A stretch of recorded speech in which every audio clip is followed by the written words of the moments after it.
Anantapuram district fire officer గారు వి శ్రీనివాస్ రెడ్డి గారు మనతో పాటు ఉన్నారు. సార్ నమస్తే. నమస్తే సార్ బాగున్నారా? బాగున్నాను. బిజీ. Okay sir.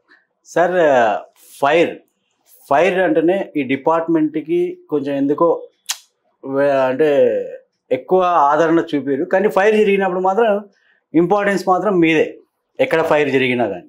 అవును అవును.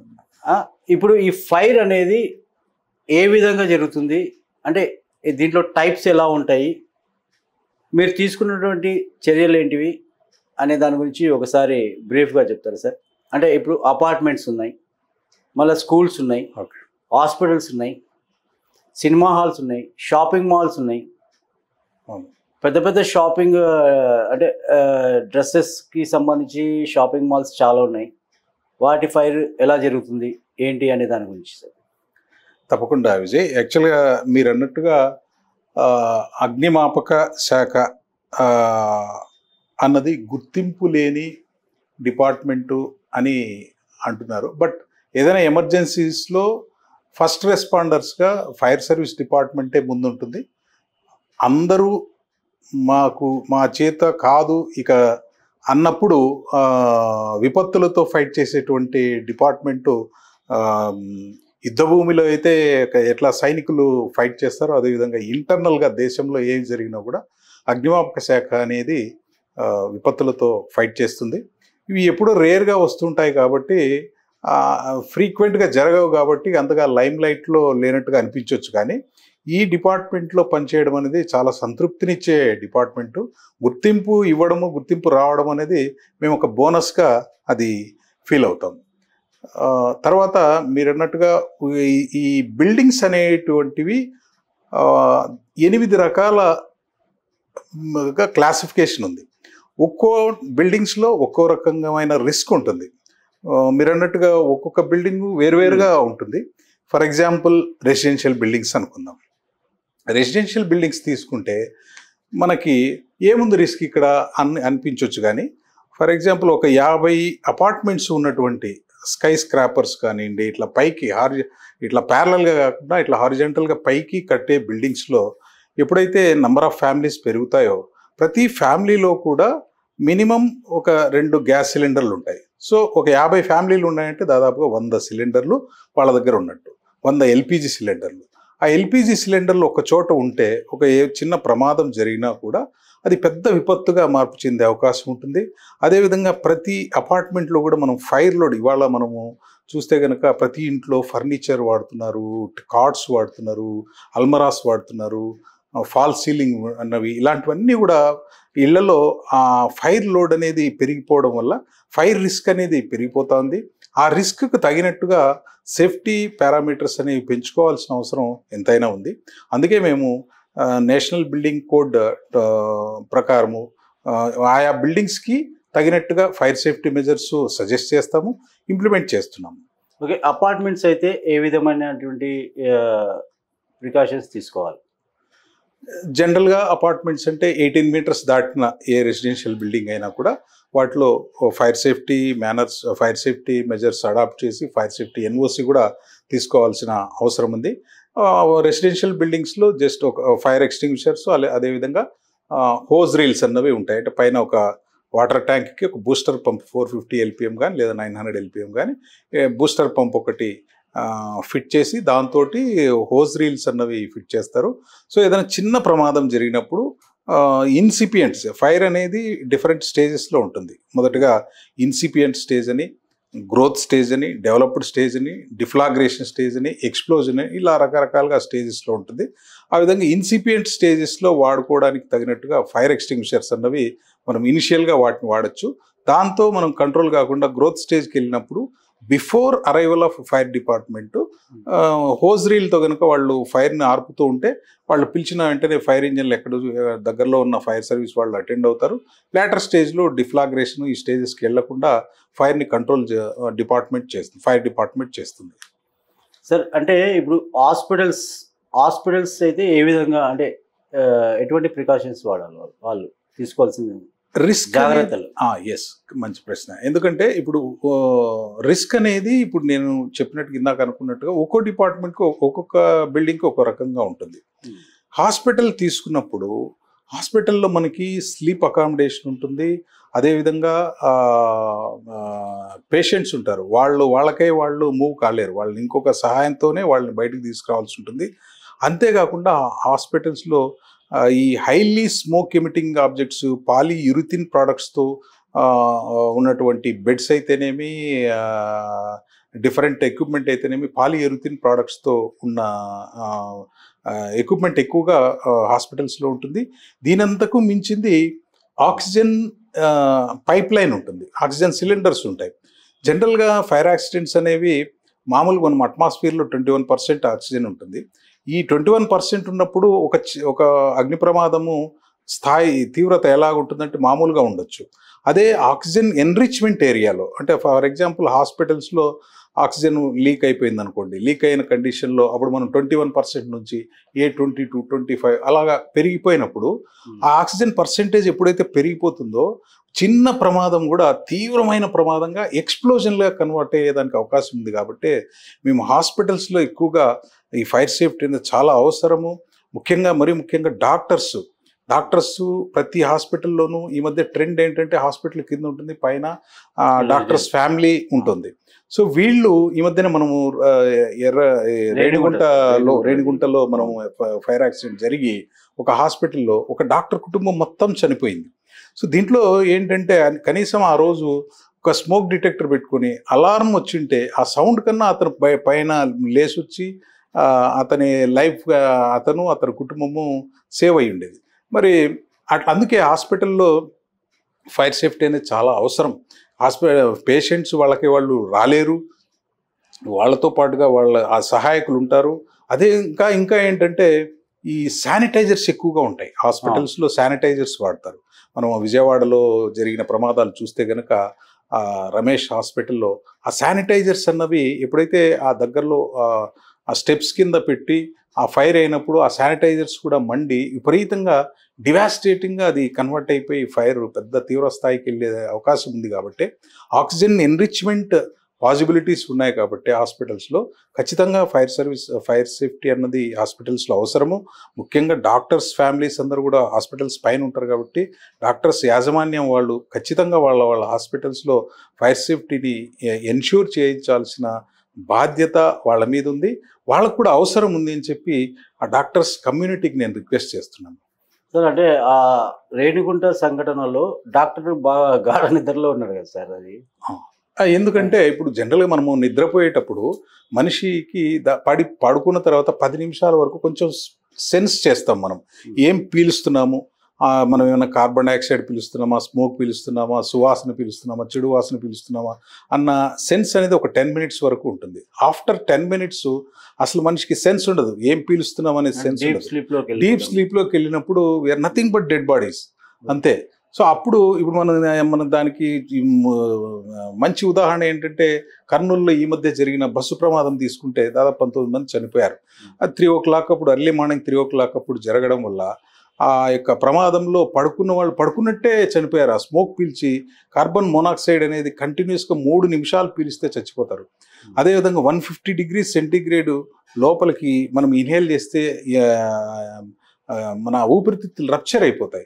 సో ఇటువంటి ప్రమాదం ఉంది. ఫైర్సే కాకుండా ఫైర్ బై ప్రోడక్ట్స్ ఏవైతే ఉన్నాయో, స్మోక్ కానివ్వండి, టెంపరేచర్ కానివ్వండి, ప్రెషర్ కానివ్వండి, వీటి యొక్క తీవ్రత మనిషి జీవితం మీద చాలా ఉంటుంది. కాబట్టి ఈ యొక్క ఫైరే కాదు, మనం ఫైర్ బై ప్రోడక్ట్స్ పట్ల కూడా మనం చాలా జాగ్రత్త వహించాల్సి ఉంటుంది.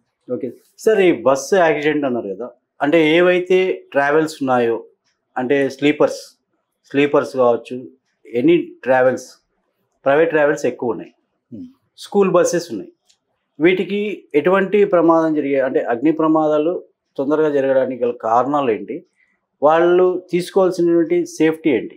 ఎస్, మంచి ప్రశ్న. ఎందుకంటే ఇప్పుడు ఇవాళ రేపు మనము మనిషి జీవితంలోకి కంఫర్ట్స్ అనేది, లగ్జరీస్ అనేవి యాడ్ అయిపోయిన తర్వాత ప్రతి వాళ్ళు కూడా ఈ ఏసీ బస్సుల్లో వెళ్ళడము ఇలాంటివి జరుగుతూ ఉన్నాయి. నైట్ టైమ్స్ ట్రావెల్ చేయడం జరుగుతోంది, అవసరాలు అటువంటివి. ముఖ్యంగా బస్సుల్లో మనం వాడే బెడ్స్ కానివ్వండి, స్లీపర్స్లో ఏసీ కోచెస్లో సీట్స్కి వాడే పాలియూరిథిన్ ప్రోడక్ట్స్ కానివ్వండి, కర్టెన్స్ కానివ్వండి, ఇవన్నీ కూడా highly smoke emitting objects. So వాటి పట్ల మనం జాగ్రత్తగా ఉండి, ఈ మధ్య కాలంలో మనకి ఫైర్ రిటార్డెంట్ క్లాత్స్ అనేవి వచ్చాయి. ఫైర్ అయినా కూడా ఆ ప్రాంతం మాత్రమే కలుతుంది, అక్కడనే ఆగిపోతుంది అనమాట. ఇట్లా ఈ మధ్యనే మేము టీటీడీ వాళ్ళకి మన టెంపుల్లో మనకందరికీ తెలుసు, లార్డ్ వెంకటేశ్వర టెంపుల్లో అఖండలము అనేది వెలుగుతూ ఉంటుంది. లోపల టెంపుల్ లోపల గర్భాలయంలో ఎప్పుడు నిరంతరాయంగా దీపం వెలుగుతూ ఉంటుంది. అక్కడ కర్టన్స్ ఉంటాయి కాబట్టి ఆ కర్టన్స్ కూడా ఫైర్ రిటార్డెంట్ క్లాత్ అన్నది ఏర్పాటు చేశారు అక్కడ టీటీడీ వాళ్ళు. అందువల్ల మనకి ఈ ఫైర్ రిటార్డెంట్ క్లాత్ అనేది ఉంటే వాటితోటి మనము ఈ బెడ్స్ కానివ్వండి, లేకపోతే ఈ కర్టన్స్ కానీ, బెడ్షీట్స్ కానీ ఇవి ఏర్పాటు చేసుకుంటే గనక ఏమైనా ఫైర్ అయినా కూడా అంతగా అది ఫైర్ స్ప్రెడ్ కాకపోవడం ఒకటి, స్మోక్ ఎమిటింగ్ కాకపోవడం ఒకటి. అందువల్ల ప్రమాద తీవ్రతని తగ్గించడానికి అవకాశం ఉంది. రెండోది FRLS అని చెప్పి ఇప్పుడు కేబుల్స్ కూడా వచ్చాయి, వైర్స్ కూడా, ఫైర్ రెసిస్టెంట్ అండ్ లో స్మోక్ FRLS కేబుల్స్ అంటారు వాటిని. ఆ వైర్స్ కూడా వచ్చాయి. వాటిని వాడితే కనుక ప్రమాద తీవ్రతను మనం ఏదైనా జరిగినప్పుడు తగ్గించడానికి, ప్రాణ నష్టాన్ని తగ్గించడానికి అవకాశం ఉంటుంది. ముఖ్యంగా బస్సెస్లో మనకు డౌట్ వస్తుంది, ఏంటి ఇది ఐరన్తో ఏర్పాటు చేస్తారు కదా, ఎలాగా అసలు ఆ బ్లేజెస్ ఎట్లా వచ్చేసాయి? ఇప్పుడు మన కర్నూలు ప్రమాదం తీసుకుంటే ఆ బ్లేజెస్ చూస్తే అగ్నికీలలు ఇది కోరలు చాచినట్టుగా ఎగిసిపడ్డాయి. ఆ ఎగిసిపడ్డానికి కారణం ఏంటంటే బస్సుకు వేసినటువంటి పెయింట్స్ ఏదైతే ఉన్నాయో అవన్నీ కూడా ఈ యొక్క పెట్రోలియం ప్రోడక్ట్స్తో వచ్చిన ప్రోడక్ట్స్ ఏవి, పెయింట్స్, ఆయిల్ పెయింట్స్. ఆ ఆయిల్ పెయింట్స్లో కూడా ఇప్పుడు మనం ఫైర్ రిటార్డెంట్ పెయింట్స్ వచ్చాయి. వాటిని కనుక మనం యూజ్ చేస్తే కూడా ఇటువంటి ప్రమాదాలు జరిగినప్పుడు దాని యొక్క తీవ్రతను తగ్గించవచ్చు, ప్రాణ నష్టాన్ని కూడా మనం తగ్గించవచ్చు. అంటే వాళ్ళు ఎటువంటి సేఫ్టీ ప్రికాషన్స్ తీసుకోవాలి సార్? అంటే బస్సులో ఇప్పుడు మనకి బస్సులో ఇప్పుడు మీరు బస్సులో గురించి అడిగారు. ఇప్పుడు మనం విమానాల్లో ప్రయాణం చేసినప్పుడు విమానం స్టార్ట్ అయ్యే ముందుగా మనకి ఎయిర్ హోస్టెస్ వచ్చేసి మనకి ఎక్స్ప్లెయిన్ చేస్తుంది. మీకు ఇక్కడ సైగలతో ఎక్స్ప్లెయిన్ చేస్తుంది అనమాట. ఇక్కడ ఎమర్జెన్సీ ఎగ్జిట్ ఉంది, ఏదైనా జరిగినప్పుడు ఆక్సిజన్ మాస్క్ పెట్టుకోండి, లేదా లైఫ్ జాకెట్ ఇలా వేసుకోవాలి అన్నది ఎక్స్ప్లెయిన్ చేస్తుంది. అదేవిధంగా ఇటువంటి స్లీపర్ బస్సెస్ స్టార్ట్ అయినప్పుడు, ప్రయాణం స్టార్ట్ చేసినప్పుడు ప్రయాణికులకి తెలియదు, అక్కడ లోపల ఉన్నటువంటి ప్యాసింజర్స్కి ఎక్కడ ఎమర్జెన్సీ ఎగ్జిట్ ఉందనేది తెలియదు, ఎక్కడ హ్యామర్ ఉంది, డోర్ ఆ యొక్క గ్లాస్ బ్రేకింగ్ హ్యామర్ ప్రతి సీట్ దగ్గర ఏర్పాటు చేస్తారు. ఆ గ్లాస్ బ్రేకింగ్ హ్యామర్ ఎక్కడుంది అనేది కూడా వాళ్ళకి స్పృహ ఉండదు. అదేవిధంగా ఎమర్జెన్సీ ఎగ్జిట్ ఎక్కడుంది అనేది కూడా వాళ్ళకి తెలియదు. వీటి గురించి ఆ ప్రయాణం స్టార్ట్ అయినప్పుడు, ఆ బస్సు ప్రయాణం మొదలైనప్పుడు అక్కడ ఉన్న వాళ్ళ ఆ డ్రైవర్స్ కానివ్వండి, లేకపోతే సెకండ్ డ్రైవరు, లేకపోతే ఒక అసిస్టెంట్ కానీ ఎక్స్ప్లెయిన్ చేస్తే ఒక 2 minutes వీళ్ళకి అవేర్నెస్ వస్తుంది.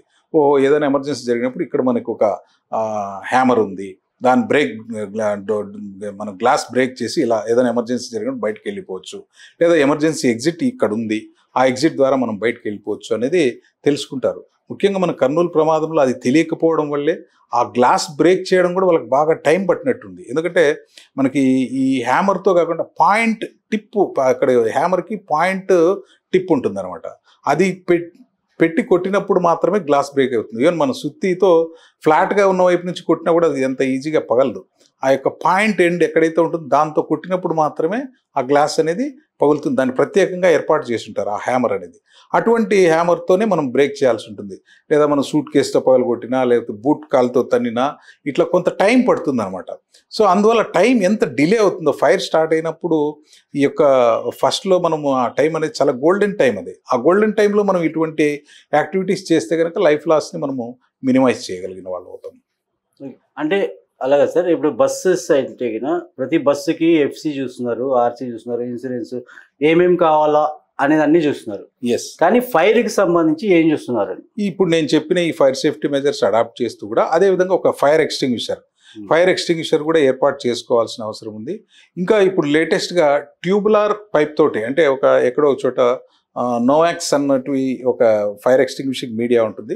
దానికి ట్యూబ్ రన్ చేస్తారు, ఈ వైపు లాటరల్గా, ఈ వైపు లాటరల్ ట్యూబ్స్ రన్ చేసి ఎక్కడ ఏదైనా ఎమర్జెన్సీ జరిగినా కూడా ఆ ట్యూబ్స్ ద్వారా ఆ యొక్క ఫైర్ ఎక్స్టింగ్విషింగ్ మీడియా స్ప్రెడ్ అయిపోయి అక్కడ ఫైర్ ఆర్పి సిస్టమ్స్ వచ్చాయి, అటువంటివి ఏర్పాటు చేసుకోవచ్చు. అంతేకాకుండా ఎక్కడైనా స్మోక్ వచ్చినా కూడా స్మోక్ అలారం సిస్టమ్ ఏర్పాటు చేసుకుంటే కనుక ఒక సౌండ్ వచ్చింది అనుకోండి, ఆటోమేటిక్గా నిద్ర లేచి ఎమర్జెన్సీ ఎగ్జిట్ ద్వారా బయటకు వెళ్ళిపోయే అవకాశం ఉంది. కాబట్టి ఇటువంటి సేఫ్టీ మెజర్స్ ప్రతి బస్సులో స్లీపర్స్, ఎస్పెషలీ స్లీపర్ కోచెస్లో ఏర్పాటు చేసుకోవాల్సిన అవసరం ఉంది. ఎందుకంటే ఈ ప్రమాదాలు ఎక్కువైపోయాయి. మొన్న కర్నూలు, ఇప్పుడు నిన్న రాజస్థాన్లో, యూపీలో జరిగినాయి. జరిగి 2-3 చనిపోయారు. సో ఈ విధమైన యాక్సిడెంట్స్ని మనం తగ్గించాలంటే ఈ విధమైన ఫైర్ సేఫ్టీ మెజర్స్ అన్నవి ఈ ఏసీ కోచెస్లో తీసుకోవాల్సిన అవసరం ఎంతైనా ఉంది. ఎందుకంటే టోటల్గా లాక్ అయిపోయింది బస్సు, టోటల్గా లాక్ అయిపోయింది. అవును, ఏసీ బస్సెస్ యాక్చువల్గా డోర్ కూడా ఓపెన్ కావాలంటే దానికి ఒక సిస్టమ్ ఉంది, దాని ప్రకారమే అవుతుంది. అది ఒకవేళ బ్లాక్ అయినా కానీ ఓపెన్ కాదు. అవును, ఎందుకంటే మొన్న కూడా ఇప్పుడు మనకి ఆ డోరు ఎప్పుడైతే అది మెటల్ది డోర్, ఆ మెటల్ డోర్ ఏమవుతుంది, ఎక్స్పాండ్ అవుతుంది. టెంపరేచర్ ఎక్కువ అయినప్పుడు ఇట్ గెట్స్ ఎక్స్పాండెడ్ అనమాట. ఎక్స్పాండ్ అయిపోయినప్పుడు అది అక్కడ లాక్ అయిపోతుంది, కరెక్ట్గా ఓపెన్ కాదు అది.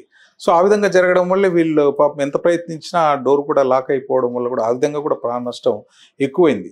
అందుకే ముఖ్యంగా ఈ ఫైర్ సేఫ్టీ మెజర్స్ అన్నవి ప్రతి బస్సు ఏసీ కోచెస్లోనే ఏర్పాటు చేసుకోవాల్సిన అవసరం ఎంతైనా ఉంది. సార్ అదేవిధంగా ఏవైతే షాపింగ్ మాల్స్, ఇప్పుడు బట్టల షాపులు విపరీతంగా పెరిగిపోయినాయి, పెద్ద పెద్ద షాపింగ్ మాల్స్ అన్నీ వచ్చేసాయి. వాళ్ళు ఎటువంటి ప్రికాషన్స్ తీసుకోవాలి, వాళ్ళు ఎటువంటి ఇప్పుడు మనం ఇందాక అనుకున్నట్టుగా క్లాసిఫికేషన్ చూసినప్పుడు ఈ ఈ వ్యాపార సముదాయాలన్నీ కూడా మర్కంటైల్ బిల్డింగ్స్ అన్న కేటగిరీలోకి వస్తాయి. ఈ మర్కంటైల్ బిల్డింగ్స్లో ఫైర్ లోడ్ అనేది మనకు ప్రాబ్లం. ఎక్స్టెన్సివ్గా ఫైర్ అయ్యేటువంటి మెటీరియల్ని ఎక్కువగా మనకి స్టోర్ చేస్తారు. ఫర్ ఎగ్జాంపుల్ ఈ పాలిస్టర్ శారీస్ కానీ, పాలిస్టర్ క్లాత్ షర్ట్స్ కానివ్వండి, నైలాన్ షర్ట్స్ కానీ, నైలాన్ ఈ యొక్క శారీస్ కానీ, ఈ షూటింగ్స్ ఉండడం వల్ల అవి ఏంటంటే ఫైర్ని బాగా అట్రాక్ట్ చేస్తుంది. చిన్న స్పార్క్ వచ్చినా కూడా ఫైర్ని అట్రాక్ట్ చేస్తుంది. మరి ముఖ్యంగా వాటిని కవర్ చేస్తూ ప్లాస్టిక్ కవర్స్ ఉంటాయి, అవి ఇంకా ఎక్కువ. అక్కడెక్కడో ఫైర్ ఉన్నా కూడా లాక్కునే గుణం ఉంటుంది దానికి. సో అటువంటి వాటి వల్ల ఎలక్ట్రికల్ షార్ట్ సర్క్యూట్ అయిపోయేసి లోపల ఉన్నటువంటి కేబుల్స్ ఒక్కసారిగా షార్ట్ సర్క్యూట్ వల్ల బ్లాస్ట్ అయిపోయి ఆ నిప్పు కణాలు కింద పడి అవి ఎక్కువ ఫైర్స్ అవుతున్నాయి. అంతేకాకుండా ముఖ్యంగా ప్రతి వాణిజ్య సముదాయంలో కూడా ఈ యొక్క నేకెడ్ దీపాలు అనేవి పెడుతున్నారు. అంటే దేవుని పటం పెట్టి అక్కడ ఇన్సెన్స్ స్టిక్స్ పెట్టడము, రోజు పూజ చేయడము, రోజు దీపం పెట్టడము, ఇలా చేస్తూ ఉంటారు. ఇవేంటంటే ప్రతి షాప్లో కానివ్వండి, వ్యాపార సముదాయంలో కానీ మనుషులతో పాటు కొన్ని జీవాలు కూడా మనతో పాటు అవి ఉంటాయి. ఎలుకలు కావచ్చు, తొండలు కావచ్చు, బల్లులు కావచ్చు. ఇవి ఏం చేస్తాయంటే మనం పూజ చేసేంత వరకు మన దృష్టి వాటి వైపు ఉంటుంది, కానీ పూజ అయిపోయిన తర్వాత మనం వ్యాపారం మీద వాళ్ళ దృష్టి వెళ్ళిపోతుంది. అప్పుడు ఆ సమయంలో ఏ తొండ కానీ, ఎలుక కానీ, బల్లి కానీ వచ్చి ఆ దీపాన్ని అలా తోసివేయడం వల్ల కావచ్చు, ఆ అగరబత్తీలను అలా పక్కకు నెట్టడం వల్ల కావచ్చు, చాలా 90% యాక్సిడెంట్స్ ఆ విధంగా వ్యాపార సముదాయాలు జరుగుతున్నాయి. వీటిని చేయాలంటే ఆ యొక్క వ్యాపార సముదాయ మేనేజ్మెంట్స్కి మా రిక్వెస్ట్ ఏంటంటే అగ్నిమాపక శాఖ తరఫున దయచేసి మీరు పూజ చేసుకునేటప్పుడు పూలు ఎన్నైనా వేయండి, పుష్పాలతో అలంకరణ చేయండి, కుంకుమ వేసుకోండి, పండ్లు పెట్టండి. కానీ ఈ ఇన్సెన్స్ స్టిక్స్ కానీ, ఈ దీపాలు కానీ, నూనె దీపాలు కానీ, కొవ్వొత్తులు కానీ వీటిని దయచేసి అవాయిడ్ చేయమని చెప్పి రిక్వెస్ట్ చేస్తున్నాను. అంటే వాటి వల్ల కూడా ఎక్కువ ప్రభావం, చాలా 90% ఫైర్ యాక్సిడెంట్స్ వ్యాపార సముదాయాల్లో వీటి వల్లే అవుతున్నాయి.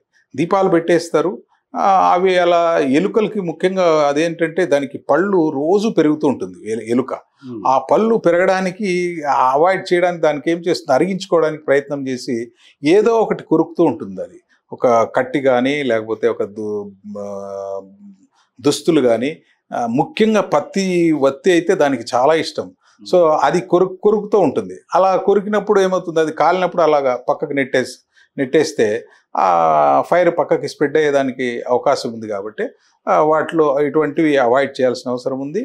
ముఖ్యంగా వీటికి అందుకే మేము fire service department fire safety ensure చేస్తున్నాం. వ్యాపార సముదాయాల్లో కూడా వాటిలో అలా స్మోక్ డిటెక్టర్స్ పెట్టడం కానీ, ఆటోమేటిక్ స్ప్రింక్లర్ సిస్టమ్ పెట్టడం కానీ, డౌన్ కమర్ వెటరైజర్స్ పెట్టడం కానీ, వాటర్ ట్యాంక్స్, ఫైర్ ఎక్స్టింగ్విషర్స్ ఇవన్నీ పెట్టిన తర్వాత ఫైర్ సేఫ్టీ ఎన్ష్యూర్ చేసిన తర్వాత ఫైర్ ఎన్ఓసి అనేది ఇస్తున్నాము. ఈ మధ్య ముఖ్యంగా మా డీజీ గారు ఈ మధ్య మాకు మన వెంకటరమణ గారు ఛార్జెస్ తీసుకున్న తర్వాత డీజీగా ఫైర్ సర్వీస్ వాళ్ళు మళ్ళీ ఎన్ఓసి ఇవ్వడం అనేది, ఫైర్ సర్వీస్ పోర్టల్ అనేది మళ్ళీ పట్టాలకు ఎక్కించి ప్రతి వాళ్ళకి కూడా with in time fire safety ensure చేసి ఉంటే కనుక stipulated time with in 15 days టైంలో వాళ్ళకి ఫైర్ ఎన్ఓసి అనేది జారీ చేయడం జరుగుతుంది. fireservice.ap.gov.in అన్న మా వెబ్సైట్లో ఎవరైనా ఫైర్ సేఫ్టీ ఎన్ష్యూర్ చేసి అప్లై చేసిన వెంబడే వాళ్ళకి ఫైర్ సేఫ్టీ ఎన్ష్యూర్ చేసి ఉంటే మా వాళ్ళు ఇన్స్పెక్ట్ చేసి ఫైర్ ఎన్ఓసి ఇవ్వడం అనేది జరుగుతుంది. సార్ అలాగే ఈ సినిమా హాల్స్ కానీ స్కూల్స్ కానీ, స్కూల్లో అయితే మాకు ఎటువంటి ఇబ్బంది లేదు ఏముంది అని చెప్పేసి అంటారు. ఎందుకంటే స్కూల్స్లో జనరల్గా ఏమంటారంటే ప్రతి స్కూల్ వాళ్ళు సార్ మీరు ఏంటి ఎక్కడో కుంభకోణంలో ఇన్సిడెంట్ జరిగింది, ఆ ఇన్సిడెంట్ పట్టుకొని మా స్కూల్స్లో అంతా కూడా మీరు అన్నీ ఏవో అవి ఇవి పెట్టాలి అని చెప్పి అంటుంటారు అని చెప్పి చాలామంది అంటుంటారు. కానీ వాళ్ళకి తెలియని విషయం ఏంటంటే ముఖ్యంగా స్కూల్స్ అనేవి సమాజ నిర్మాణం చేసేటువంటి సంస్థలు. అవి మన సమాజం ఎక్కడ తయారవుతుందంటే స్కూల్స్లోనే తయారవుతుంది. మేము ఎప్పుడో పిల్లప్పుడు చదువుకున్నప్పుడు పెంకులో స్కూల్లో కానీ లేకపోతే అట్లాంటి వాటిలో చదివాం, గవర్నమెంట్ బడుల్లో చదివాం. ఆ గవర్నమెంట్ స్కూల్స్లో చదివినప్పుడు ఫైర్ ఇంజిన్ రావడం అసలు మేము రేర్గా చూసేవాళ్ళం. ఏదో ఒక గడ్డివాము లేకపోతే ఒక గుడిసె కాలితే అప్పుడెప్పుడు గంటల బండి వచ్చిందని చెప్పి చెప్పుకునేవాళ్ళం. కానీ ఇవాళ రేపు ఏమైందంటే ఈ హారిజాంటల్ బిల్డింగ్స్ అన్నవి ఇలా పెరిగిపోతూ ఉన్నాయి. బిల్డింగ్స్ హైట్ పెంచుకుంటూ నెంబర్ ఆఫ్ ఫ్లోర్స్ పెరిగిపోతూ ఉన్నాయి. సో ఇట్లాంటి స్థితిలో వీటిలో ఏదైనా అగ్ని ప్రమాదం జరిగినప్పుడు ఏం చేయాలి అనేది నేర్చుకోవడం అనేది పౌర సమాజము ముఖ్యంగా స్కూల్స్లోనే జరుగుతుంది. చిన్నపిల్లలు స్కూల్స్లో ఈ ఫైర్ ఎక్స్టింగ్విషర్ అంటే ఇలా ఉంటుంది, ఈ ఎక్స్టింగ్విషర్ని ఏదైనా ఎమర్జెన్సీ అయినప్పుడు ఈ విధంగా వాడాలి, ఈ హోజ్ రీల్లో ఈ గ్రోత్ ఏదైనా ఫైర్ యాక్సిడెంట్ గ్రోత్ స్టేజ్లో ఇది వాడాలి, ఈ 30 meters లెంగ్త్ ట్యూబ్ దీన్ని ఈ విధంగా మనము వాడొచ్చు అన్నది అక్కడ చూసి నేర్చుకుంటే రేపు పొద్దున అతను సమాజంలో ఎక్కడైనా అతను జాబ్ తెచ్చుకున్న తర్వాత కాదు లేటర్ స్టేజెస్లో ఒక 100 storeyed బిల్డింగ్లో ఉండాల్సి రావచ్చు, ఇంకా ఎత్తైన బిల్డింగ్స్లో పనిచేయాల్సి రావాల్సి వచ్చు. అట్లాంటి చోట తను చిన్నప్పుడు ఏదైతే నేర్చుకుని ఉంటాడో అది అతనికి అక్కడ ఉపయోగపడుతుంది. కాబట్టి ఆ స్టూడెంట్స్కి అక్కడ నేర్చుకుంటారు కాబట్టి ఈ స్కూల్స్లో పెట్టాలనేది నా ఉద్దేశము. రెండోది అక్కడ కూడా ప్రమాదం జరిగే అవకాశం ఉంది. ఎప్పుడైతే స్కూల్స్లో మనం ఎలక్ట్రిసిటీ అనేది ఉందో మనం we are prone for accidents. Electricity ఉంది అంటే ఆటోమేటిక్గా అక్కడ ఏదైనా అగ్ని ప్రమాదం జరిగేదానికి అవకాశం ఉంది. కాబట్టి అక్కడ ఈ ఫైర్ సేఫ్టీ అనేది ఎన్ష్యూర్ చేయించాల్సిన బాధ్యత వాళ్ళ మీద ఉంది. వాళ్ళు ఫైర్ సేఫ్టీ ఎన్ష్యూర్ చేసి మా వెబ్సైట్లో కనుక అప్లికేషన్స్ త్రో చేస్తే ఇమ్మీడియట్గా ఫైర్ ఎన్ఓసీస్ ఇవ్వడం అనేది చాలా ఈజీ అయిపోయింది. ఇప్పుడు అంటే స్కూల్స్లో కానీ కాలేజెస్లో సార్ ఇప్పుడు ఒకటే అపార్ట్మెంట్సే డైరెక్ట్గా, అంటే ఇంతకుముందు మీరు చదువుకున్నప్పుడు కావచ్చు, ఇంతకుముందు కావచ్చు ప్లే గ్రౌండ్ అన్నీ ఉండేది. కానీ ఇప్పుడు అలా లేదు. ఒక బిల్డింగ్ అనేది 5 floors 6 floors ఉంటుంది. కింద వచ్చేసి కిచెన్ పెడతారు, అక్కడే డైనింగ్ కూడా పెట్టేస్తున్నారు. వాళ్ళు ఎటువంటి సేఫ్టీస్ తీసుకోవాలి? ఇప్పుడు ఎందుకంటే రెసిడెన్షియల్ స్కూల్స్లో ముఖ్యంగా డే స్కూల్స్లో కాకుండా రెసిడెన్షియల్ స్కూల్స్లో ఏముందంటే మీరు అన్నట్టుగా అక్కడే స్టూడెంట్స్ స్టే చేస్తారు కాబట్టి వాళ్ళకి కావాల్సిన లాడ్జింగ్ బోర్డింగ్ అన్నీ వాళ్ళకి కల్పించాల్సిన అవసరం ఉంటుంది. కాబట్టి ఆ విధంగా కిచెన్ ఏర్పాటు చేయడం అవి చేస్తున్నారు. అందుకే మేము స్కూల్ యాజమాన్యాన్ని వాళ్ళ దగ్గర మేము ఆ యొక్క కిచెన్ ఏదైతే ఉంటుందో దాన్ని సెగ్రిగేట్ చేస్తున్నాం. అఫ్కోర్స్ వాళ్ళకి హాస్టల్ ఫెసిలిటీ ఉన్నా అక్కడ వాళ్ళకి తినడానికి ఏర్పాట్లు అక్కడ కింద ఫ్లోర్లో ఉండొచ్చు, కానీ కిచెన్ మట్టుకు దాన్ని సపరేట్గా సెగ్రిగేట్ చేసి దాన్ని ఐసోలేట్ చేయించిన తర్వాతే మేము ఎన్ఓసి ఇవ్వడం జరుగుతుంది. ఫైర్ సేఫ్టీ ఎన్ష్యూర్ చేసిన తర్వాతే చేస్తున్నారు. బట్ డైనింగ్ అన్నది గ్రౌండ్ ఫ్లోర్స్లో ఉండొచ్చు, అక్కట్లో ఉండొచ్చు, కానీ డైనింగ్ ఫెసిలిటీ దీంతో పాటు స్కూల్తో పాటు ఉండొచ్చు. కానీ కిచెన్ ఈ గ్యాస్ సిలిండర్స్ ఈ కుక్ చేయడం అన్నది పక్కకి దాన్ని ఐసోలేట్ చేయించడం జరుగుతుంది. అది చేయిస్తున్నాం. చేయిస్తున్నాం. సినిమా హాల్స్ అయితే సార్? సినిమా హాల్స్ అనేది ఇప్పుడు మీరు ఈ సినిమా హాల్స్ అనేవి మనము దీన్ని అసెంబ్లీ బిల్డింగ్స్ కేటగిరీ కింద వస్తుంది. ఇక్కడ కూడా మనకి ఈ రిస్క్ ఏముందంటే ఇక్కడ లార్జ్ నెంబర్ ఆఫ్ పీపుల్ ఒక చోట గ్యాదర్ కావడం, తర్వాత అన్నోన్ ప్లేస్ అది. ఫర్ ఎగ్జాంపుల్ మన ఇంట్లో ఉన్నాం, ఇంట్లో ఉన్నప్పుడు మనకి ఎక్కడ డోర్ ఉంది, ఎక్కడ కారిడార్ ఉంది, ఎక్కడ ఏ వస్తువు ఉంది అన్నీ తెలుస్తుంది. అదే మనకు తెలియకుండా ఏదో ఒక కాంప్లెక్స్కి వెళ్తాము, ఒక మాల్కి వెళ్తాము, అక్కడ ఎగ్జిట్స్ అనేవి ఎక్కడున్నో తెలియదు. ఏదో మనం వెళ్తుంటే జంతర్ మంతర్లో పోయేటప్పుడు ఒక రకంగా పోతాము, వచ్చేటప్పుడు ఎక్కడెక్కడి నుంచో వస్తుంటాం. అందుకనే అక్కడ మనకి లైఫ్ సేఫ్టీ అనేది చాలా ఇంపార్టెంట్. ఆ లైఫ్ సేఫ్టీకి సంబంధించి మేము ఒక్కొక్క మనిషికి ఎంత మనకి విత్ డోర్ కావాలా, ఎంత విత్ కారిడార్ కావాలా, ఎంత విత్ స్టెయిర్ కేస్ కావాలనేది ఎన్ష్యూర్ చేసిన తర్వాతే ఫైర్ డిపార్ట్మెంట్ అనేది ఎన్ఓసి జారీ చేయడం అనేది జరుగుతుంది. ఈ సినిమా హాల్స్లో అందుకే ఎగ్జిట్స్ మీరు సైన్ బోర్డ్స్ చూడొచ్చు, ఎక్కడైనా ఎగ్జిట్స్ ఎన్ని నంబర్స్ ఉన్నాయి.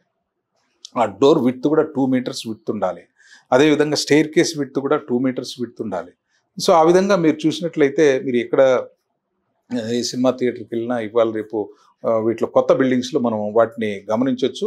అదేవిధంగా స్టెప్స్ కూడా మీరు చూసినట్లయితే స్టెప్ అనేది రైజర్ అంటాం. స్టెప్ హైట్ని మనం రైజర్, ఆ రైజర్ హైట్ వచ్చేసి నాట్ మోర్ దెన్ 15 సెంటీమీటర్స్. అంతకన్నా ఎక్కువ ఉంటే కనుక మనకి స్ట్రెయిన్ ఫీల్ అవుతారనమాట. ఆ కాలు పెట్టే దాన్ని మనం ట్రెడ్ అంటాం. ఆ ట్రెడ్ అనేది నాట్ లెస్ దాన్ 30 సెంటీమీటర్స్. అంటే ఇదేమో 30 సెంటీమీటర్స్ కన్నా తక్కువ ఉండకూడదు, ఇదేమో 15 సెంటీమీటర్స్ కన్నా ఎక్కువ ఉండకూడదు. సో ఆ విధంగా ఉండడం వల్ల కంఫర్ట్గా పైనుంచి కిందికి దిగి రావడానికి ఆ స్టెప్స్ ద్వారా మనము అవకాశం ఉంటుంది. అందుకే ఆ స్టెప్స్ కూడా మనకి మినిమం 2 నంబర్స్ ఉండేట్టుగా, 5 ఫ్లోర్స్ ఎక్కువగా ఉంటే కనుక మినిమం 2 నంబర్స్ ఉండేట్టుగా ఆ క్యాలిక్యులేషన్ ఉందన్నమాట. 100 మందికి 1 మీటర్ విడ్త్ ఉండాలి. ఆ విధంగా క్యాలిక్యులేషన్ చేసి 400 మందికి అక్కడ సీటింగ్ కెపాసిటీ ఉందంటే 4 మీటర్ల స్టెయిర్ కేస్ అనేది అక్కడ ఉండాలి, విత్ స్టెయిర్ కేసు. ఈ స్టెప్ రైజర్ కానీ ట్రెడ్ కానీ అనుకూలంగా ఉండేట్టు చేస్తున్నాము. అదేవిధంగా స్టిక్కరింగ్ కూడా మనకి రేడియం స్టిక్కరింగ్ ఉండే స్టెప్స్ దగ్గర మనకి లోపలికి వెళ్ళిన తర్వాత ఏం కనపడదు. అందుకని రేడియం స్టిక్కర్స్ మీరు గమనించవచ్చు. ఈ స్టెప్స్ ఇలా కింద నుంచి మనకి సినిమా హాల్స్ ఇంతకుముందు డిఫరెంట్ క్లాసెస్ ఉండేవి, ఇప్పుడు అట్లా కాకుండా ఓన్లీ నంబర్స్ ఇచ్చేస్తున్నారు కాబట్టి కింద నుంచి ఇలాగ పైకి ఎక్కిపోయేట్టుగా ఉంటుంది. ఆ ఎక్కిపోయేటప్పుడు స్టెప్స్ కూడా మీరు గమనించినట్లయితే రేడియం స్టిక్కర్స్ ఉండేట్టుగా ఏర్పాటు చేస్తున్నాం. అదేవిధంగా సీట్స్ కూడా ఈ ఐజెల్స్ కానీ గ్యాంగ్వేస్ కానీ ఆ ఏర్పాట్లు కూడా ప్రతి 10 రోస్కి ఒక చోట అక్కడ మనకి గ్యాంగ్వే ఉండేట్టుగా ఏర్పాటు చేయడము. ఐజెల్స్ అంటే సీట్స్కి ఒక వరుసకి 1 మీటర్ డిస్టెన్స్ ఉండేట్టుగా ఏర్పాటు చేయడము. ఇవన్నీ కూడా ఇవి ఉన్నప్పుడు మాత్రమే ఫైర్ సర్వీస్ ఎన్ఓసి అనేది జారీ చేయడం జరుగుతోంది. అటువంటి సేఫ్టీ మెజర్స్ అనేవి అక్కడ లైఫ్ సేఫ్టీ పారామీటర్స్ ఇవన్నీ కూడా. దీంతో పాటుగా ఫైర్ సేఫ్టీ పారామీటర్స్ ఏవైతే ఉన్నాయో automatic smoke detector system, automatic sprinkler system, automatic manual call points అనేటువంటివి ఉన్నాయి. అదేవిధంగా హోజ్ రీల్స్, హైడ్రెంట్ సిస్టమ్స్ ఎక్కువ, అంటే depending on height of the building అనమాట. So depending on height of the building మనకి ఆ యొక్క సేఫ్టీ పారామీటర్స్ అన్నవి ఈ అసెంబ్లీ బిల్డింగ్స్లో వస్తాయి, ముఖ్యంగా సినిమా బిల్డింగ్స్లో వస్తాయి. వీటికి తగినట్టుగా ఉన్నప్పుడు మాత్రమే ఫైర్ సర్వీస్ అనేది ఎన్ఓసీలు జారీ చేయడం జరుగుతుంది. Okay sir. సరే, ఈ ఫైర్ అనేది అంటే ఎప్పుడైతే ఫైర్ యాక్సిడెంట్ ఎక్కడైనా జరిగిందంటే ఆ ఫైర్ దగ్గరికి మన వాళ్ళు లేట్గా వెళ్తున్నారు అనేసి అంటున్నారు, కొంతమంది వచ్చి వెళ్ళారు అని అంటారు. దీనిపైన మీరేమంటారు? నిజమే విజయ్, ఎందుకంటే మనం ముందే అనుకున్నట్టుగా ఫైర్ డిపార్ట్మెంట్ అనేది ఫస్ట్ రెస్పాండర్స్. ఏదైనా కాల్ వచ్చినప్పుడు కాలర్ నుంచి ఇమ్మీడియట్గా మేము within next minute turnout అవుతుంది. అక్రాస్ ద స్టేట్ మనం ఎక్కడ చూసినా కూడా నెక్స్ట్ మినిట్లో మేము టర్న్అవుట్ అయ్యి వెళ్ళిపోతాము. వెళ్ళిపోయిన తర్వాత అంటే వెళ్ళేటప్పుడు కూడా ఏంటంటే మీరు నిదానంగా వస్తారు అన్నది దానికి కారణం ఏంటంటే మేము టర్న్అవుట్ అయిన తర్వాత ఫైర్ స్టేషన్ నుంచి బయటకు వెళ్ళిన తర్వాత సిచ్యుయేషన్ అంతా మా చేతుల్లో ఉండదు. రోడ్స్లో ఉన్న ట్రాఫిక్ మా చేతుల్లో ఉండదు. ఫైర్ ఇంజిన్ వెళ్తుంది, సైరన్ వేసుకొని వెళ్తుంది, మనం దారి ఇద్దామన్న కాన్షియస్ అనేది అది ప్రతి ఒక్కరి ప్రజలకు స్పృహలో ఉండాలి. అందుకే మేము రిక్వెస్ట్ చేస్తుంటాం, అవేర్నెస్ కల్పిస్తుంటాం. సైరన్ వేసుకున్నాడు అంటే ఏదో సంబడి ఈజ్ ఇన్ ఎమర్జెన్సీ కాబట్టి మనం దారి ఇవ్వాలి అని చెప్పి దారి ఇవ్వాలి అని కాన్షియస్నెస్ పెరగాల్సిన అవసరం ఉంది. తర్వాత రోడ్స్ కండిషన్ కూడా మనకి గుంతలు ఉండొచ్చు, మిట్టలు ఉండొచ్చు. ఫైర్ ఇంజిన్ అనేది డిఫరెంట్ వెహికల్, లోపల మనకి వాటర్ అనేది ఆ యొక్క ఛాంబర్స్లో వాటర్ ఆసిలేట్ అవుతుంది, ఇలా ఇలా ఇలా ఎక్కువ స్పీడ్ వెళ్ళినా కూడా టిల్ట్ అయిపోయి ప్రమాదం జరిగి పడిపోయే అవకాశం ఉంది. కాబట్టి మేము యావరేజ్గా 50 కిలోమీటర్స్ కన్నా మించి వెళ్ళం స్పీడ్. ఎందుకంటే వాటర్ ఇలా ఆసిలేట్ అవుతుంది లోపల ఛాంబర్స్లో, వాటర్ ట్యాంక్లో అయినప్పుడు పడిపోయే అవకాశం ఉంది. కాబట్టి ఆ స్పీడ్తో వెళ్ళాల్సి వస్తుంది. తర్వాత మేము వెళ్ళిన తర్వాత ఇమ్మీడియట్గా మా వాళ్ళు ఫైర్ ఫైటింగ్ అనేది స్టార్ట్ చేసి మా దాంట్లో 4500 లీటర్లే ఉంటుంది వాటర్. ఆ 4500 లీటర్లు వాడేసి ఇస్తారు. అంతలోగా ప్రెస్ అనేది వస్తుంది, ఇంజన్లో నీళ్ళే లేకుండా వచ్చేసారు అని చెప్పి కామెంట్లు చేస్తుంటారు. అదేవిధంగా మా వాళ్ళు ఏంటంటే టెంపరేచర్ దగ్గర వర్క్ చేయాల్సి వస్తుంది. అంటే మనము నార్మల్గా 26 degrees లేదా బిలో 30 degrees సెంటీగ్రేడ్ దగ్గర మనం పనిచేయడం వేరు, 60, 70, 100 degrees సెంటీగ్రేడ్ దగ్గర పనిచేయడం వేరు. డీహైడ్రేట్ అయిపోతారు మనుషులు. ఆ డీహైడ్రేట్ అయినప్పుడు మనుషులు ఏం చేస్తారంటే కొద్దిగా రెస్ట్ తీసుకుంటారు. ఆ టైంలో జస్ట్ ఒక 20 minutes 30 minutes ఫైర్ ఫైటింగ్ చేసిన తర్వాత ఒక లైట్గా ఒక 5 minutes అలాగా అటు ఇటు ఉన్నప్పుడు అప్పుడు సరిగా ప్రెస్ వస్తారు. చూసి అమ్మో వీళ్ళందరూ ఫైర్ ఇంజిన్ ఏం పని చేయలేదు, ఫైర్ ఇంజిన్లో నీళ్ళే లేవు అన్న అపవాదం ఇస్తున్నారు. కానీ ఇది మా చేతుల్లో లేని, అది మేము మా తప్పు కాదు. అది ఎప్పుడు కూడా నీళ్ళు లేకుండా ఫైర్ ఇంజిన్, అసలు ఫైర్ స్టేషన్లోకే ఫైర్ ఇంజిన్ నీళ్ళు లేకుండా రాదు. ఫైర్ కాల్కి వెళ్ళిన తర్వాత కంపల్సరీగా నీళ్లు నింపుకున్న తర్వాత మాత్రమే 10 కిలోమీటర్లు కానీ 20 కిలోమీటర్లు కానీ వాళ్ళు నింపుకున్న తర్వాత మాత్రమే లోపలికి రావాలి ఫైర్ ఇంజిన్లో, ఫైర్ స్టేషన్లోకి. ఇది ప్రజల్లో ఉన్నటువంటి అపోహ. ఇంకా కొంతమంది ఏంటంటే మీరు బూడిద ఆర్పుతారు అంటారు. అంటే ఇప్పుడు దీంట్లో ఫైర్ అనేది కంటైన్మెంట్ చేస్తాం మేము. అంటే ఫైర్ కంటైన్మెంట్ వేరు, ఫైర్ ప్రివెన్షన్ వేరు. ఈ కంటైన్మెంట్లో ఏమవుతుందంటే ఈ ఫైర్ రెస్పాన్స్ టైం అనేది ఇట్ ప్లేస్ వైటల్ రోల్. ఇప్పుడు ఫైర్ అయిన తర్వాత పిలిచేవాడు డిఫ్లాగ్రేషన్ స్టేజ్లో పిలుస్తాడు. అంటే బాగా ఫైర్ అనేది ఇలాగా స్టార్ట్ అయిన తర్వాత గ్రోత్ స్టేజ్కి వెళ్ళింది, మళ్ళీ ఇలాగ ప్యారలల్ వెళ్ళింది, డికే స్టేజ్ అంటే కిందికి వెళ్ళిపోతూ ఉంటుంది. అంటే కాలిపోయి ఇంక వస్తువు ఏం లేకుండా ఆ డికే స్టేజ్లో పిలిచాడు అనుకోండి, ఆ స్టేజ్లో మేము పోవడానికి టైం పడుతుంది కదా. ఈ రెస్పాన్స్ టైం అనే టైంలో మేము అక్కడికి పోయేటప్పటికి ఫైర్ డికే స్టేజ్లో ఉన్నప్పుడు బట్ బూడిద కాక ఏం ఆర్పుతాం?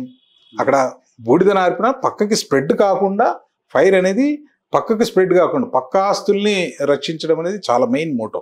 కాలిపోతున్న దాన్ని సేవ్ చేయడం మంచిదే, కానీ ఈ స్టేజెస్లో ఏ స్టేజ్లో పిలుస్తున్నాడు అనేది ఇంపార్టెంట్. గ్రోత్ స్టేజ్లో పిలిచాడు అనుకోండి, ఇమ్మీడియట్గా మేము ఫైర్ పుట్ ఆఫ్ చేయడానికి అవకాశం ఉంది. అది నెక్స్ట్ స్టేజ్కి వెళ్లకుండా ఈ రెస్పాన్స్ టైం అనేది, ఫైర్ రెస్పాన్స్ టైం అనేది ఫైర్ ఇంజిన్ పిలిచినప్పటి నుంచి అక్కడికి వెళ్ళేంత వరకు ఈ రెస్పాన్స్ టైం అనేది చాలా ఇంపార్టెంట్ అనమాట. ఈ రెస్పాన్స్ టైం అనేది మినిమైజ్ చేయాలి. ఫర్ ఎగ్జాంపుల్ మనము 50,000 మందికి ఒక ఫైర్ స్టేషన్ అవసరం ఇవాళ, కానీ ఇప్పుడు మన ఇండియాలో ఆ పరిస్థితులు లేవు. 5 లక్షల మందికి కూడా ఒక ఫైర్ స్టేషన్ లేదు.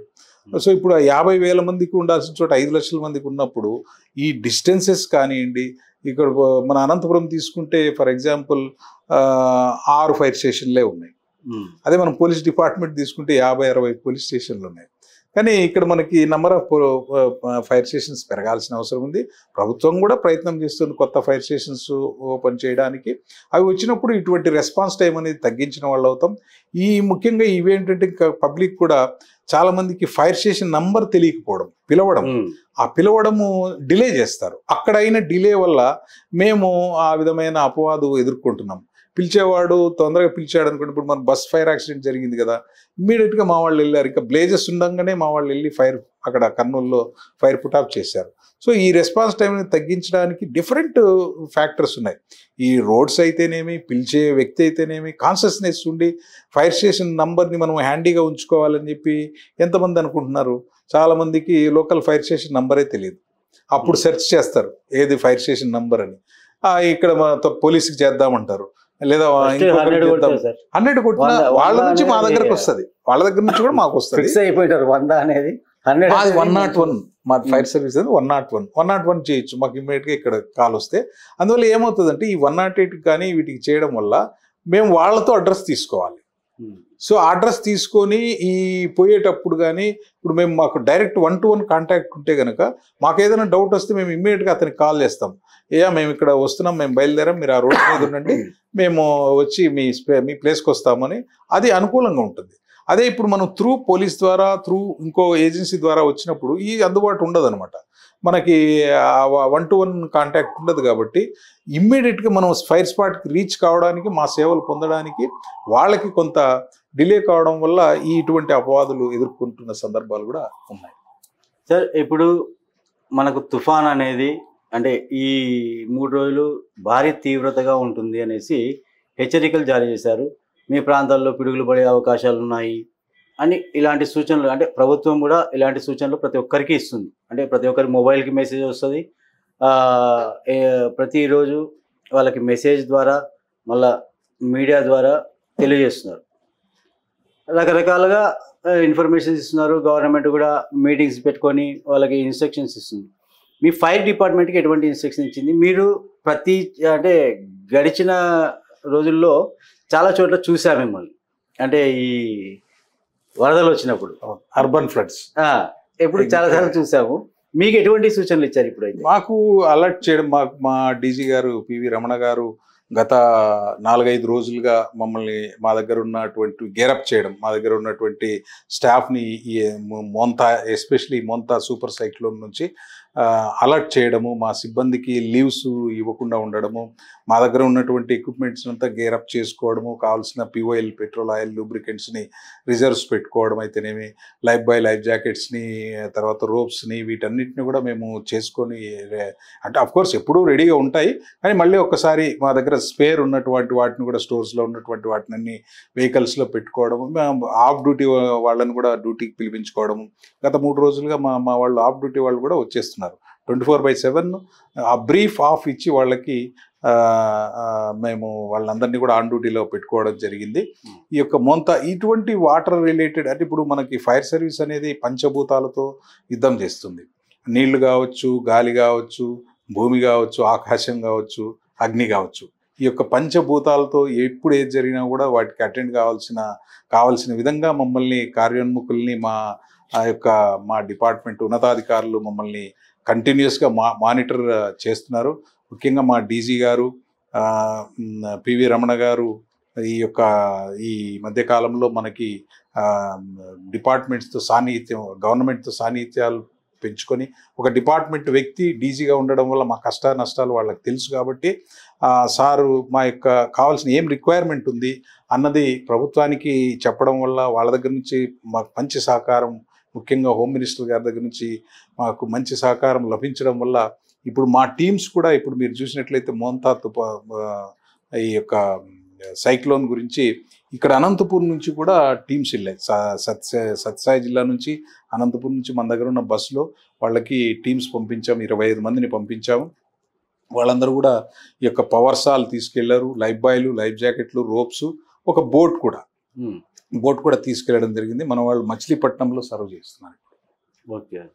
అంటే గతంలో కూడా మీరు మీ ఏరియాలో వచ్చినప్పుడు చాలా చేశారు. చాలా. ఇప్పుడు మనకి అనంతపురంలో తీసుకున్నప్పుడు అర్బన్ ఫ్లడ్స్ అనేవి అంత చాలా చోట్ల, అదేంటి అనంతపురంలో వర్షాలే ఉండవు అనేది ముందు కాలం అనేవాడు. ఇప్పుడు మనకేమైందంటే ఈ ఫ్లాష్ ఫ్లడ్స్ రావడం జరుగుతుంది. అంటే ఈ పైన మొన్న 1 వీక్ బ్యాక్ కూడా ఆలమూరు రోడ్లో జరిగింది. ఆ పై ప్రాంతంలో ఉన్నటువంటి చెరువులు నిండిపోయి, వర్షాల వల్ల నిండిపోయి వాటి నుంచి మరవ బారుతాయి అంటారు. ఆ నీళ్లు రావడం వల్ల ఈ యొక్క లో లయింగ్ ఏరియాస్ ఎక్కడైతే ఉన్నాయి, జనక కాలనీ, రజక కాలనీ కానీ, ఆలమూరు రోడ్లో ఉన్నటువంటి కాలనీ, విశ్వ సాయి నగర్లో కానీ మొన్న 11 మందిని సేవ్ చేయడం జరిగింది. సో ఇక్కడ ఏమవుతుందంటే వాటర్ ఇనండేట్ అయిపోతుంది. అది ఎప్పుడైతే ఈ యొక్క కాలువల చుట్టూతా, మనకు మురుగు కాలువల చుట్టూతా లేకపోతే వంకల చుట్టూతా ఇనండేట్ ఈ యొక్క లో లయింగ్ ఏరియాస్లో నివాసాలు కట్టుకోవడం వల్ల అక్కడ వాటర్ వచ్చినప్పుడు వాళ్ళందరూ కూడా ప్రమాదాల్లో పడిపోతున్నారు. అందుకే ప్రజలకి రిక్వెస్ట్ ఏంటంటే ముఖ్యంగా ఈ యొక్క రివర్ బ్యాంక్స్ కానీ, ఈ కాలువల బ్యాంక్స్ కానివ్వండి, లేకపోతే ఈ యొక్క వంకల దగ్గర ఇల్లు కట్టుకుంటే ఎప్పుడైనా ప్రమాదమే అవి. అటువంటి లో లయింగ్ ఏరియాస్లో ప్రభుత్వ అనుమతి లేకుండా అటువంటి నివాసాలు ఏర్పాటు చేసుకోవడం వల్ల వాళ్ళకి లైఫ్ లాస్ జరిగే అవకాశం ఉంది. కాబట్టి వాటిని అనుమతించకూడదు అని చెప్పి అగ్నిమాపక శాఖ తరఫున రిక్వెస్ట్ చేస్తున్నాను. అంటే మీరు ఒక పక్క ఫైర్, ఒక పక్క వరదలు, అంటే అగ్ని ప్రమాదాలు జరిగినప్పుడు మీరు ఉంటారు, వరదలు వచ్చినప్పుడు మీరు ఉంటారు. ఇవి కాక ఇంకా ఏమైనా ఉన్నాయా సార్? ఇవి చాలా, అంటే ఇప్పుడు ఎనీ యాక్సిడెంట్, ఇప్పుడు మేము ఎవరింట్లో పాము ఉందంటే కూడా పోవాల్సిందే మేము. ఎవరింట్లో అయినా ఇంకే విధమైన ఇటువంటివి మాకు చాలా జరిగాయి. మీకు తెలిసి అంటే మీరు చేసినట్టు నేను చిత్తూరు జిల్లాలో చేసేటప్పుడు అయితే నాకు ఇట్లాగే మీలాగే ప్రెస్ మిత్రుడు ఒక అతను ఉండేవాడు తిరుపతిలో, రమణ గారు అని ఆయన పేరు. ఆయనకి వాళ్ళ ఉన్న అపార్ట్మెంట్లో ఏమైందంటే తేనె తుట్టె, ఒకటి పెద్ద తేనె తుట్టె కట్టుకుంది. ఆ తేనె తుట్టె ఉన్నట్టుండి అది తేనెటీగలు లేచి ప్రతి రూమ్లోకి, ప్రతి ఇంట్లోకి వెళ్ళి వాళ్ళు ఇబ్బంది పెట్టడం జరిగింది. అప్పుడు ఆయనకి ఎందుకో అనిపించింది, ఫైర్ సర్వీస్ వాళ్ళు పిలిస్తే ఏమైనా చేస్తారేమో అని. నేను చిత్తూరులో ఉండగా ఫోన్ చేశారు నాకు, సార్ ఇలా ఉంది, తేనెటీగలు ఎన్ని కుడుతున్నాయి, ఏమన్నా మీ వాళ్ళు ఏమైనా చేయగలరేమో, హెల్ప్ చేయండి అన్నారు. సరే నేను ఇమ్మీడియట్గా మా వాళ్ళకి తిరుపతి ఫైర్ స్టేషన్కి కాల్ చేసి మా సిబ్బందిని వెళ్ళమన్నాం.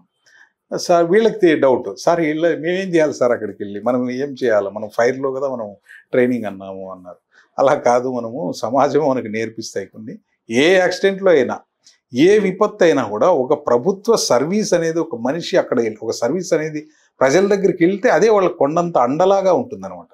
ఇప్పుడు ఏమి మనుషులు ఎవరు లేనప్పుడు, ఒక ఐలాండ్లో ఒకడే ఉన్నప్పుడు భయంతో చచ్చిపోయే అవకాశం ఉంది. ఇంకో మనిషి కనపడ్డాడు అంటే అమ్మాయి ఇంకో ధైర్యం వస్తుంది అనమాట. ఆ విధంగా ఒక ప్రభుత్వ సర్వీస్ అక్కడికి వెళ్ళింది అంటే ఆటోమేటిక్గా they will feel some safety అనమాట, సెక్యూర్గా ఫీల్ అవుతారు. సరే మీరు అక్కడ వెళ్ళిన తర్వాత మా దగ్గర షూట్ ఉంటుంది, ఫైర్ షూట్ అన్నది. ఆ షూట్ వేసుకొని దగ్గరికి వెళ్ళి నీళ్లు స్ప్రే చేయండి, అక్కడ ఉన్నవి వెళ్ళిపోతాయి, ఆ విధంగా చేయండి అన్నారు. సరే ఫైర్ షూట్ వేసుకున్నాడు మావాడు. వేసుకొని అక్కడికి వెళ్ళి ఇంకొంత ఇంప్రూవైజ్ చేసుకొని నీళ్లు కొట్టడం కానీ, మంట పెట్టడం కానీ చేశాడు. అక్కడ పెడితే అతనికి అప్పుడు హెడ్కి మా హెల్మెట్ పెట్టుకుంటారు. ఆ హెల్మెట్ పెట్టుకుంటే హెల్మెట్లో నుంచి లోపలికి వెళ్తున్నాయి. అందుకని అతను రోడ్లో ఎవడో ఒకడు ఫుల్ హెల్మెట్ పెట్టుకున్నవాడు ఒకడు వెళ్ళిపోతుంటే ఆ హెల్మెట్ తీసి పెట్టుకున్నాడు. అంటే ఇంప్రూవైజేషన్. ఆ ఫుల్ గ్లాస్ కవరేజ్ ఉన్నటువంటి హెల్మెట్ పెట్టుకున్నాడు. తర్వాత కాళ్ళ లోపల నుంచి, ప్యాంట్ లోపల నుంచి వెళ్ళి తేనెటీగలు కుడుతున్నాయి. దాన్ని ఇంప్రూవైజ్ ఎలా చేసుకున్నాడంటే గోనె సంచి, అక్కడ ఇళ్లలో దొరికిన గోనె సంచిని కాళ్ళకి కట్టుకున్నాడు. సో ఆ విధంగా కట్టుకోవడం వల్ల ఏమవుతుందంటే అక్కడ ప్రొటెక్షన్, కాళ్ళకి ప్రొటెక్షన్ దొరికింది, చేతులకి గ్లౌస్, పూర్తిగా ఈ షూట్ ఉంటుంది, గ్లౌస్ ఉంది, హెడ్కి ఫుల్ కవర్, కనపడేట్టుగా మనకి గ్లాస్ ఉంది. సో ఈ విధంగా దగ్గరికి వెళ్ళి హిట్ కొట్టాడు. ప్రతి ఇంట్లో మనకి హిట్ ఉంటుంది కదా, హిట్ అనేది కొట్టాడు. అదేవిధంగా డీజిల్ చుట్టిన బట్ట తోటి కాల్చి అక్కడ పెట్టేటప్పటికి అక్కడ ఉన్నటువంటి తేనెటీగలన్నీ ఎగిరిపోయాయి అన్నమాట. సో ఈ విధంగా ప్రజలకి ఇది అది అని కాదు, ఏ ఎమర్జెన్సీ అయినా కూడా ఫైర్ సర్వీస్ని పిలవచ్చు. మా దగ్గర ఉన్నటువంటి ఎక్విప్మెంట్తో వాళ్ళకి సాయం చేయడానికి అగ్నిమాపక శాఖ 200 ఫైర్ స్టేషన్లు, రాష్ట్రంలో ఉన్నటువంటి 200 ఫైర్ స్టేషన్లు రెడీగా ఉంటాయి 24/7. సో మాకు చేతనైన సహాయం అనేది, నాట్ మేము ట్రైన్డ్ ఇన్ ఫైర్ ఫైటింగ్, ఫైర్ని ఎలా ఆర్పాలి, ఈ వైపు నుంచి ఫైర్ ఫైటింగ్ చేయాలా, గాలికి వాలుగా చేయాలా, గాలికి వ్యతిరేకంగా చేయాలా, లేకపోతే ఏ రకంగా చేయాలి, ఏ వైపు నుంచి మనం ఎంట్రీ తీసుకోవాలి, ఎంత నీళ్లు వాడాలి, ఇవన్నీ దాంట్లో మాకు ట్రైనింగ్ ఉంటుంది. సో దాంతో పాటుగా వీటికి కూడా మేము చేయడానికి మమ్మల్ని మేము సమాజం నుంచి కూడా కొన్ని నేర్చుకుంటూ, దానికి తోడు ఈ మధ్య కాలంలో మా డీజీ గారు ఈ యొక్క స్విమ్మింగ్ స్కిల్స్ అనేవి, అడ్వాన్స్డ్ స్విమ్మింగ్ స్కిల్స్ అన్నవి ఏర్పాటు చేశారు. ఈ యొక్క విజయవాడలో ఒక బ్యాచ్ కూడా ఇప్పుడు ట్రైనింగ్ అయింది. మాకు స్పెషల్గా ఒక కోచ్ వహీదుల్లా ఖాన్ అని చెప్పి ఒక కోచ్, అతను వాలంటరీగా వచ్చారు మా డిపార్ట్మెంట్కి సర్వ్ చేయడానికి. అతనికి మినిమం పెర్క్స్ తోటి అతన్ని ఏర్పాటు చేశారు మా డీజీ గారు. వాటితోటి అడ్వాన్స్ స్విమ్మింగ్ టెక్నిక్స్ నేర్పించడం జరుగుతుంది. అంటే అండర్ వాటర్ ఎలా చేయాలి, ఫ్లోయింగ్ వాటర్లో ఎలా చేయాలి, మనుషులు నీళ్ళలో కొట్టుకొని పోయేటప్పుడు ఏ విధంగా చేయాలి, వీటన్నిటి మీద కూడా బ్రీత్ స్టాపింగ్ టెక్నిక్స్ కానీ, ఫ్లోటింగ్ టెక్నిక్స్ కానీ, ఇంప్రూవైజ్డ్ ఫ్లోటింగ్ ఆబ్జెక్ట్స్ని వాడడం కానీ, వీటన్నిటి మీద కూడా ట్రైనింగ్ ఇవ్వడం జరుగుతుంది. నిన్ననే అది ట్రైనింగ్ కంప్లీట్ అయింది. అంటే అగ్ని ఒకటి కాకుండా వరదలు కూడా, అంటే అగ్నిమాపక డిపార్ట్మెంట్ అనేది, ఈ ఫైర్ డిపార్ట్మెంట్ అనేది ఓన్లీ ఫైర్కి ఒకటే కాకుండా ఇలా కూడా ఉపయోగపడుతుంది. పంచభూతాలు అంటే మనం చెప్పాం కదా, పంచభూతాలు. ఇప్పుడు ఇక భారతదేశం యొక్క సైన్యం ఏ విధంగా రోడ్లు ఆ యొక్క బార్డర్స్లో వేరే దేశ సైన్యంతో ఫైట్ చేస్తుంది, మేము ఇంటర్నల్గా ఇక్కడ ఉన్నటువంటి మన అంటే ఈ పంచభూతాలు అనేవి మనిషికి ప్రతిరోజు అవసరం. ఫైర్ అనేది ప్రతిరోజు అవసరం, మనిషికి ప్రతి నిమిషం అవసరం. ఎందుకంటే మనం మాట్లాడాలన్నా, నడవాలన్నా, కళ్ళు తెరవాలన్నా, మూయాలన్నా ఏ దానికైనా శక్తి అవసరం. ఆ శక్తి ఎట్లా వస్తుందంటే ఈ అడినోసిన్ ట్రైఫాస్ఫేట్స్ అనేవి బర్న్ అవుతాయి. ఆ బర్న్ అయినప్పుడే మనకి ఆ యొక్క శక్తి లభిస్తుంది అనమాట. సో ఇవి మన కంట్రోల్లో ఉన్నంత వరకు పంచభూతాలు అనేటివి అవి మనకు ఫ్రెండ్స్. ఎప్పుడైతే మన కంట్రోల్ దాటిపోతుందో ఆటోమేటిక్గా శత్రువులుగా మారుతాయి. ఆ అన్కంట్రోల్డ్ స్థితిలో మేము ప్రజలకి సేవ చేయాల్సి ఉంటుంది. సో వీటికి నీటికి సంబంధించి కావచ్చు, అగ్నికి సంబంధించి కావచ్చు, భూమికి సంబంధించింది కావచ్చు, అదేవిధంగా ఆకాశానికి సంబంధించి కావచ్చు, ఏ దానికి సంబంధించి ఈగలు వచ్చినా ఎటువంటి ప్రమాదాలని ఎటువంటి వాటికైనా ఫైర్ సర్వీస్ అనేది ఉంది అని ఇప్పుడు మీ చాలా చోట్ల మనకి బావుల్లో ఈవెన్ మూగజీవాలు పడిపోతుంటాయి, మనుషులు పడిపోతున్నారు. సో వాటిని మనం బయటికి తీయడం అనేవి చాలా చోట్ల జరుగుతుంది. అదేవిధంగా మన ఎస్పెషలీ మన ఈ హెచ్ఎల్సి కెనాల్లో నీళ్ళలో పడి మనుషులు కొట్టుకొని పోతున్నారు. సో అట్లాంటి వాటి చోట మనుషుల్ని చేయడం జరుగుతుంది, వాళ్ళని డెడ్ బాడీస్ని ఫిష్ అవుట్ చేయడం కూడా జరుగుతుంది. ఆ డెడ్ బాడీస్ని వాళ్ళకి అందించడం అనేది కూడా చాలా గొప్ప కార్యం. ఎందుకంటే ఇప్పుడు మనిషికి చనిపోయిన తర్వాతైనా మా వాడు ఎక్కడున్నాడు, అసలు ఉందాడా లేదా అని వాళ్ళు బాధపడుతూ ఉంటారు. అట్లాంటి చోట మా వాళ్ళు మైళ్ళ కొద్దీ వెళ్ళి సెర్చ్ చేసి ఎక్కడ డెడ్ బాడీ ఉందని ఫిష్ అవుట్ చేసి వాటిని మా దగ్గర ఉన్న రోప్స్ తోటి కర్రలతోటి పొడిచి ఇలా లైఫ్ బై లైఫ్ జాకెట్ వేసుకొని వెళ్ళి లోపల నుంచి వాళ్ళకి తీసుకొచ్చి వాళ్ళకి ఇవ్వడం అనేది చాలా చోట్ల జరుగుతుంది. అంటే సార్ ఇప్పుడు ఈ పోలీస్ డిపార్ట్మెంట్కి మీ డిపార్ట్మెంట్కి డిఫరెన్స్ ఏంది? పోలీస్ కూడా అంతే. ఇప్పుడు వాళ్ళు పోలీస్ కూడా వాళ్ళు ఏంటంటే వాళ్ళకి క్రైమ్ అంటే ఇప్పుడు వాళ్ళదంతా ఏంటంటే కొన్ని ప్రీ యాక్షన్, మాది రియాక్షన్. ఫర్ ఎగ్జాంపుల్ ప్రమాదం జరిగిన తర్వాత మేము రెస్పాండ్ అవుతాం. అగ్ని ప్రమాదం కావచ్చు, నీటి ప్రమాదం కావచ్చు, ఏ ప్రమాదమైనా ఈ యొక్క ప్రమాదాల్లో రియాక్షన్ రోల్ అనేది మాకు ఎక్కువ ఉంటుంది. పోలీసులు ఏంటంటే ప్రీ యాక్షన్ కూడా ఉంటుంది, వాళ్ళకి రియాక్షన్ ఉంటుంది, ప్రీ యాక్షన్. నేరాలు జరగకుండా చూడడము, బందోబస్తులు ఏర్పాటు చేయడము అట్లాంటివి కూడా చేస్తుంటారు. సో వాళ్ళు ఏంటంటే ఈ యొక్క క్రైమ్ రేట్ అనేది ఎక్కువ ఉంటుంది కాబట్టి ట్రాఫిక్ కంట్రోల్ కావచ్చు, ఇట్లాంటి వాటికన్నిటికీ వాళ్ళు పనిచేస్తుంటారు. మేము కూడా ఏంటంటే ఈ మధ్య కాలంలో మాది కూడా ప్రీ యాక్షన్ అనేది అది కూడా పెరుగుతోంది. ఏంటంటే స్టాండ్ బైస్ ఏర్పాటు చేయడం. ఫర్ ఎగ్జాంపుల్ ఈ మధ్య మనకు టపాసుల దుకాణాల దగ్గర మనము ఫైర్ ప్రివెంటివ్ మెజర్గా ఒక ఫైర్ టెండర్ అక్కడ పెట్టి మా వాళ్ళు ఫైర్ సేఫ్టీ పారామీటర్స్ పబ్లిక్కి ఎక్స్ప్లెయిన్ చేయడము, అక్కడ ఎవడు కాల్చకుండా చూడడము ఆ దుకాణ సముదాయాల్లో ఇట్లాంటివి చేయడము. లేదా వివిఐపీస్ ఎవరైనా వచ్చి ఉంటారు, ఒక ముఖ్యమంత్రి గారు కావచ్చు, గవర్నర్ కావచ్చు, ప్రైమ్ మినిస్టర్ కావచ్చు, ఇంకా ఏదైనా ఎప్పుడైనా డిగ్నిటరీస్ న్యాయమూర్తులు, హైకోర్టు న్యాయమూర్తులు కానీ ఇట్లాంటి వాళ్ళు వచ్చినప్పుడు వివిఐపీస్ ప్రోగ్రామ్స్ జరిగినప్పుడు స్టాండ్ బై అరేంజ్మెంట్స్ ఏర్పాటు చేయడం జరుగుతుంది. మొన్ననే మన ప్రైమ్ మినిస్టర్ గారు విజిట్ చేశారు కర్నూలులో. అప్పుడు మనము ఆ పోలీస్ డిపార్ట్మెంట్తో పాటుగా మేము 30 వెహికల్స్ అక్కడ ఏర్పాటు చేసి మా వాళ్ళు 200 మంది పైగా సిబ్బందిని డిప్లాయ్ చేసి మా డీజీ గారు పివి రమణ గారు వచ్చి స్వయంగా అక్కడ పర్యవేక్షించడం జరిగింది. ఎటువంటి అంటువాడు ఇన్సిడెంట్ జరగకుండా. అక్కడ ఒక 2 ఫైర్ యాక్సిడెంట్ జరిగితే కూడా మా వాళ్ళు ఇమ్మీడియట్గా రెస్పాండ్ కావడం వల్ల ఒక మనిషి సేవ్ అయ్యాడు. అతను ఎలక్ట్రికల్ పోల్స్ అన్ని టెంపరీగా లైన్స్ పెట్టున్నారు, జెండా పట్టుకుని వెళ్తున్నాడు.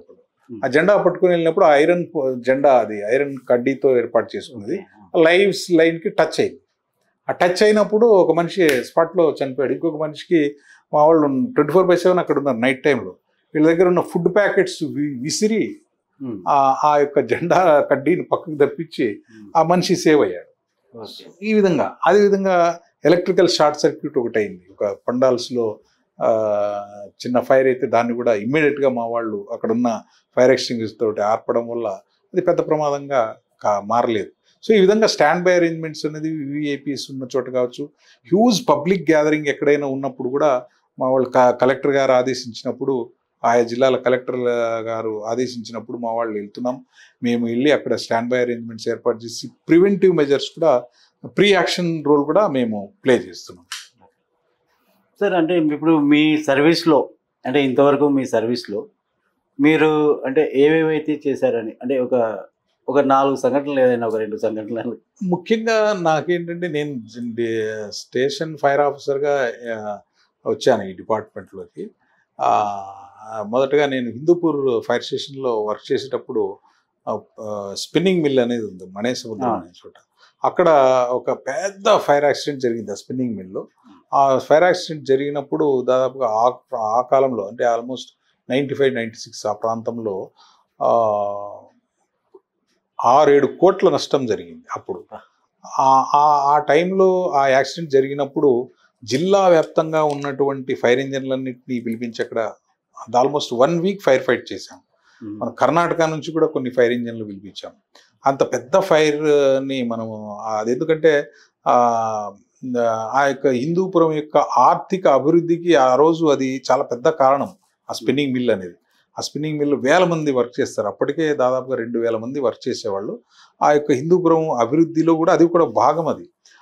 ఆ యాక్సిడెంట్ని ఆ విధంగా మేము కంట్రోల్ చేయడం వల్ల వితౌట్ స్టాపింగ్ ఆ ఇంజన్స్ రన్ అనేది అయితేనే ఉంది. బట్ గోడౌన్లో ఫైర్ అయింది. ఆ గోడౌన్లో ఫైర్ని అక్కడనే ఆర్పేసి దాన్ని ఫైర్ కంట్రోల్ చేయడం అయితే అది ఒక పెద్ద యాక్సిడెంట్. అదేవిధంగా నేను నెల్లూరులో వర్క్ చేసేటప్పుడు తమిళనాడు ఎక్స్ప్రెస్ అనేది ఒకటి మనకి అది విజయవాడ నుండి న్యూఢిల్లీ నుంచి చెన్నై వస్తుంది ఆ తమిళనాడు ఎక్స్ప్రెస్. అది దాంట్లో ఒక ఫైర్ యాక్సిడెంట్ జరిగింది. విజయవాడలో వదిలిన తర్వాత అది గూడూరు వరకు ఆగదు. సో అది ఒక ఏసీ కోచ్లో ఫైర్ అయింది. ఫైర్ అయ్యి అది అసలు బర్నింగ్ ట్రైన్ లాగా కాలుకుంటూ వస్తుంది అనమాట.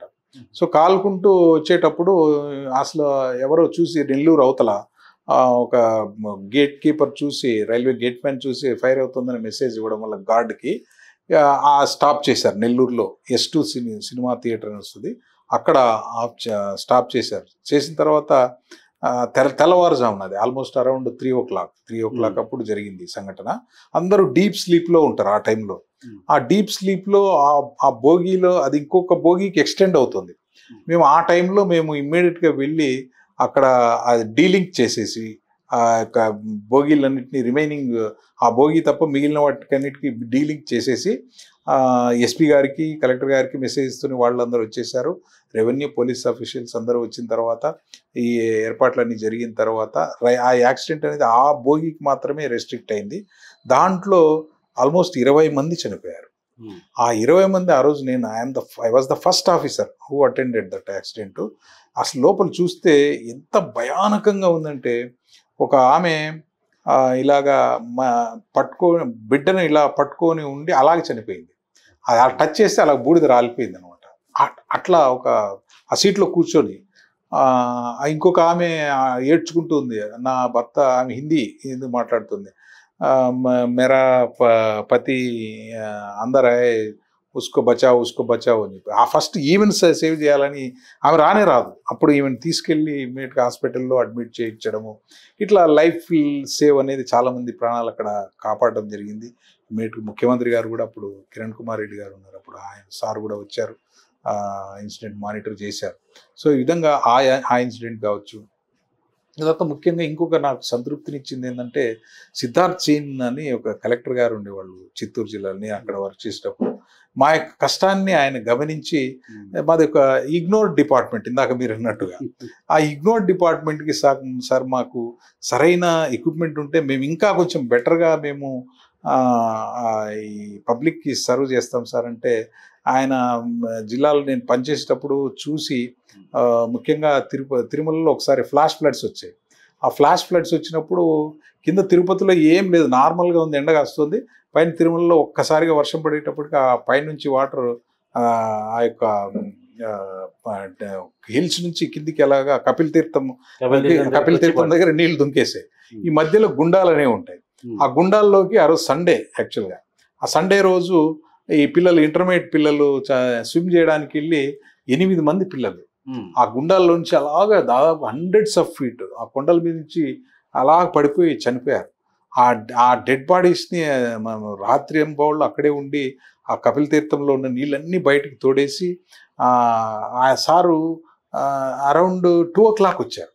నేను అక్కడే ఉండి ఆ డెడ్ బాడీస్ అన్ని తీస్తున్నాను గమనించాడు. చూసి ఫైర్ సర్వీస్ వాళ్ళు ఇంత సర్వ్ చేస్తున్నారు కదా అని నా భుజం మీద చేసి రెడ్డి నీకు ఏం కావాలో నీ ప్రపోజల్స్తో రా అన్నారు. అప్పుడు సార్ని రిక్వెస్ట్ చేసిన తర్వాత ఆయన నా యొక్క మా టీం అక్కడ ముఖ్యంగా మా టీం ఎస్పెషలీ మా సిబ్బంది, చిత్తూరు జిల్లా సిబ్బంది చాలా బాగా పనిచేసేవాళ్ళు. ఆ సిబ్బంది కృషి చూసి ఆయన 75 లక్షలు మా డిపార్ట్మెంట్కి ఫండ్స్ ఇచ్చారు. వాటితోటి ఆ జిల్లాలో స్ట్రెంగ్తెన్ చేసామన్నమాట. సో అది నాకు చాలా సంతృప్తినిచ్చింది. వాటికి కావాల్సిన మనకి రెస్క్యూ టూల్స్, హ్యాండ్తో ఆపరేట్ చేసేవి కావచ్చు, ఇట్లాంటి వాటివన్నీ, తర్వాత ఈ యొక్క బైక్స్ కావచ్చు, బోట్స్ కావచ్చు, ఇవన్నీ కూడా సమకూర్చడం జరిగింది అక్కడ ఆ 75 లక్షల ఫండ్స్తో. అది అంటే ఇది కొంత తక్కువే అనిపించవచ్చు, కానీ అది నాకు చాలా ఇమ్మెన్స్ సాటిస్ఫాక్షన్ 2015-16 ప్రాంతంలో అవన్నీ కూడా జరిగాయి అక్కడ. అప్పుడు ముఖ్యంగా అది సంతృప్తినిచ్చింది. ఇక్కడ నేను అనంతపూర్కి వచ్చిన తర్వాత 2022లో మీరందరూ కూడా చూశారు, దాదాపుగా 2000 మంది ఇక్కడ ఇనండేట్ అయిపోయారు. మన యొక్క రాజక కాలనీ కావచ్చు, ఈ లోలయింగ్ ఏరియాస్లో అనంతపూర్ టౌన్లో ఫ్లాష్ ఫ్లడ్స్ వచ్చాయి నడిమి వంకకు. అప్పుడు కూడా మేము వెళ్ళి అక్కడ ఉన్న వాళ్ళందరినీ బయటకు తీసుకురావడం, బోట్స్ సహాయంతో కావచ్చు, వీటితో అంతా అందరినీ తీసుకొచ్చి రెవెన్యూ వాళ్ళ సహకారంతో, పోలీస్ వాళ్ళ సహకారంతో వాళ్ళని అంతా బయటకు తీసుకురావడంలో నాకు తృప్తినిచ్చింది. అదేవిధంగా తిత్లీ తుఫాన్లో నేను వర్క్ చేశాను శ్రీకాకుళంలో. ఇలాగే మనకి తుఫాన్ వచ్చినప్పుడు మాకు అప్పుడు డీజీ గారి ఆదేశాల మేరకు మా మొత్తం డిపార్ట్మెంట్ అంతా అక్కడికి వెళ్ళి, సత్యనారాయణ గారు మాకు డీజీ గారుగా ఉండేవాళ్ళు, ఆయన దగ్గరుండి పర్యవేక్షించి అక్కడ ప్రజలకి, ఎందుకంటే శ్రీకాకుళం జిల్లాలో ఆల్మోస్ట్ ఒరిస్సా బార్డర్లో పనిచేయడం జరిగింది. నేను అక్కడ కూడా పనిచేసినప్పుడు యొక్క రైతులకి ట్రీ కటింగ్స్లో కానీ, అంటే పోస్ట్ సైక్లోన్ దీంట్లో వర్క్ చేశాం. చెట్లన్నింటినీ కట్ చేయడంలో కావచ్చు, వాళ్ళకి దారి ఏర్పాటు చేయడం కావచ్చు, ఇళ్ల మీద పడిపోయిన చెట్లను తొలగించడం కావచ్చు, ఇట్లా వాటినన్నింటిని కూడా అక్కడ సర్వ్ చేయడం జరిగింది. ఇట్లా ఎన్నో, అసలు ఫైర్ సర్వీస్లో ఇంకా చాలా నాకు మధురమైన అనుభూతులే చాలా ఉంది. అంటే ఇప్పుడు ప్రస్తుతం మీ డిపార్ట్మెంట్కి అంటే అన్ని వసతులు అంటే కల్పించారు సార్, అంటే మీ ఫైర్ ఎక్విప్మెంట్స్ కానీ ఇవన్నీ? ఇప్పుడు అంటే ఒక డిపార్ట్మెంట్ అనేది నేను చూసిన 93లో నేను ఎంటర్ అయ్యాను ఈ డిపార్ట్మెంట్లో. ఆల్మోస్ట్ 32 సంవత్సరాలుగా వర్క్ చేస్తున్నాను. అప్పటికి ఇప్పటికి డ్రాస్టిక్ చేంజెస్ చాలా వచ్చాయి. ఒక ఎక్విప్మెంట్ విషయంలో కావచ్చు, వెహికల్స్ సంబంధించి కావచ్చు, అన్నిట్లో కూడా డెవలప్మెంట్ జరుగుతూ ఉంది. ఇది ప్రాసెస్, ఒక ఇది అనేది జరుగుతుంది. దీనికి ముఖ్యంగా మాకు ఈ ప్రీ యాక్షన్ అనేది, రియాక్షన్ పార్ట్ నుంచి కొంత ప్రీ యాక్షన్ అనే వైపు కూడా మేము వెళ్ళామన్నమాట. ఈ ప్రీ యాక్షన్ ఏంటంటే 2008 నుంచి ఈ ఫైర్ సేఫ్టీ ఎన్ష్యూర్ చేయించడము, సర్టిఫికేట్స్ ఇవ్వడం, ఎన్ష్యూర్ చేయించడం కూడా డిపార్ట్మెంట్ మీద బాధ్యత పెట్టారు. కాబట్టి ఫైర్ ఎన్ఓసిస్ జారీ చేయడం అనేది 2008 నుంచి, ఫైర్ యాక్ట్ అనేది, ఫైర్ సర్వీస్ యాక్ట్ 1999 అనేది 2002 నుంచి మాకు ఇక్కడ ఇంప్లిమెంట్ చేస్తున్నాము. సో ఈ ప్రివెంటివ్ మెజర్స్లో కూడా వీటి పట్ల కూడా అవేర్నెస్ క్యాంపెయిన్స్ కండక్ట్ చేయడం అయితేనేమి, సేఫ్టీ ఎన్ష్యూర్ చేయించడం అనేది చేస్తేనేమి, ఇవి కూడా ప్రీ యాక్షన్ యాక్టివిటీస్ కూడా జరుగుతూ ఉంది. అంటే ఇప్పుడు ఎన్ఓసి తీసుకోవాలంటే, అంటే ఒక హాస్పిటల్ కావచ్చు, స్కూల్స్ కావచ్చు, షాపింగ్ మాల్స్ కావచ్చు, వాళ్ళు ఏ విధంగా అప్లై చేసుకోవాలి సార్? అంటే ఇప్పుడు మనం ఇందాక చెప్పుకున్నట్టుగా డిఫరెంట్ టైప్స్ ఆఫ్ బిల్డింగ్స్కి different types of safety parameters అవసరం అవుతుంది. ఇప్పుడు మనం ఇది ఏంటంటే, ఇది ఏదో నాకు ఇష్టం వచ్చింది చెప్పడం కాదు, లేకపోతే ఇంకొక ఆఫీసర్కి ఇష్టం వచ్చింది చెప్పడం కాదు. ఇప్పుడు మనకి నేషనల్ బిల్డింగ్ కోడ్ అనేది ఒక బైబిల్ లాగా, ఒక భగవద్గీత లాగా. మన ఇండియాలో నేషనల్ బిల్డింగ్ కోడ్ అనేది ఒక 5-6 ఇయర్స్కి ఆయా కాలమాన పరిస్థితులు బట్టి రివైజ్ చేసి జరుగుతూ ఉంటుంది అనమాట. ఇప్పుడు 2016 అన్నది ఇప్పుడు ఇంప్లిమెంట్ చేస్తున్నారు. సో దాంట్లో పార్ట్ 4 అనేది, అంటే ఇప్పుడు దాంట్లో దాదాపుగా 11 పార్ట్స్ ఉంటాయి. వాటిలో ఒక్కొక్క పార్ట్ ఒక్కొక్క డిపార్ట్మెంట్ ఇంప్లిమెంట్ చేస్తుంది. దాంట్లో 4th పార్ట్ అనేది ఫైర్ డిపార్ట్మెంటు దాన్ని ఇంప్లిమెంట్ చేస్తుంది. దాన్ని చూడాల్సిన బాధ్యత ఫైర్ డిపార్ట్మెంట్ ఉంది. పార్ట్ 4 అనేది life safety as well as fire safety, ఈ పారామీటర్స్ అనేవి దాంట్లో ఉంటాయి. సో వాటికి అనుగుణంగా ఏంటంటే, ఫర్ ఎగ్జాంపుల్ ఒక బిల్డింగ్ కట్టేటప్పుడు ఇంతమంది ఇక్కడ ప్రజలు కానీ ఒక సమూహం ఉన్నప్పుడు, వాళ్ళు ఏదైనా ప్రమాదం జరిగినప్పుడు ఈజీగా బయటికి పోవడానికి కావాల్సిన మార్గాలు ఏమున్నాయి అనేది లైఫ్ సేఫ్టీ పారామీటర్స్. ఒకవేళ అక్కడ ఏదైనా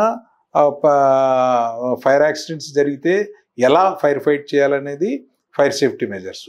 అవేమో ప్యాసివ్ మెజర్స్లో, యాక్టివ్ మెజర్స్లోకి వస్తాయి. ఇన్బిల్ట్ సిస్టంలో, బిల్డింగ్లోనే కట్టే చేసేటప్పుడు దాన్ని ప్యాసివ్ మెజర్స్ అంటారు అనమాట. సో ఈ ప్యాసివ్ మెజర్స్, యాక్టివ్ మెజర్స్ వీటన్నిటినీ మనము as per part 4 of NBC 2016 చూస్తాము. ఆ పారామీటర్స్ ప్రకారము ఫైర్ సేఫ్టీ మెజర్స్ ఎవరైతే ఫాలో అయ్యి మా యొక్క ఫైర్ సర్వీస్ పోర్టల్ ఉంది, మా వెబ్సైట్ fireservice.ap.gov.in అనేది.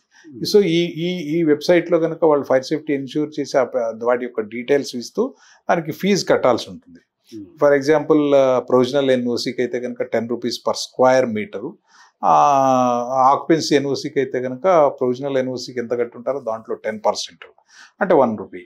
సో ఆ విధంగా పర్ స్క్వేర్ మీటర్ కట్టి డ్రాయింగ్స్ కనుక అప్లోడ్ చేసి వాళ్ళ యొక్క చలాన్న అప్లోడ్ చేసి రిక్వెస్ట్ పెడితే కనుక ఇమ్మీడియట్గా టీమ్స్ వస్తాయి. Depending on height of the building 10 metres height వరకు అయితే కనుక జిల్లా స్థాయి హైట్ ఉంటే కనుక అది రీజనల్ స్థాయి అధికారికి వెళ్తుంది, రీజనల్ ఫైర్ ఆఫీసర్ ఇస్తారు.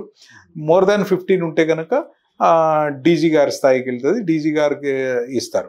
వీటన్నిటికి కూడా కమిటీస్, ఇన్స్పెక్షన్ కమిటీస్ వెళ్ళి ఫైర్ సేఫ్టీ కనుక ఉంటే రిపోర్ట్స్ సబ్మిట్ చేస్తారు. వితిన్ 15 డేస్ టైంలో వాళ్ళకి ఫైర్ ఎన్ఓసి అనేది జారీ చేయడం జరుగుతుంది. ముఖ్యంగా మనకి ఈజ్ ఆఫ్ డూయింగ్, మన ముఖ్యమంత్రి గారు ఇప్పుడు ఈజ్ ఆఫ్ డూయింగ్ అనేది మన ఇండస్ట్రీస్ తీసుకురావడం పట్ల చాలా కేర్ తీసుకుంటున్నారు. కాబట్టి ఈజ్ ఆఫ్ డూయింగ్లో భాగంగా మా డీజీ గారే ఇండస్ట్రీస్కి అయితే కనుక 3 డేస్లో, ఈవెన్ ప్రొవిజనల్ ఎన్ఓసి అయితే కనుక 3 డేస్లో వాళ్ళకి ఎన్ఓసి జారీ చేయడం అనేది జరిగిపోతుంది.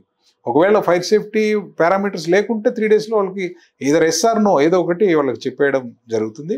సో ఆక్యుపెన్సీ ఎన్ఓసి అయితే కనుక ఆక్యుపెన్సీ ఎన్ఓసి వితిన్ 15 డేస్ ఇండస్ట్రీకి అయినా కూడా డీజీ గారే ఇస్తున్నారు.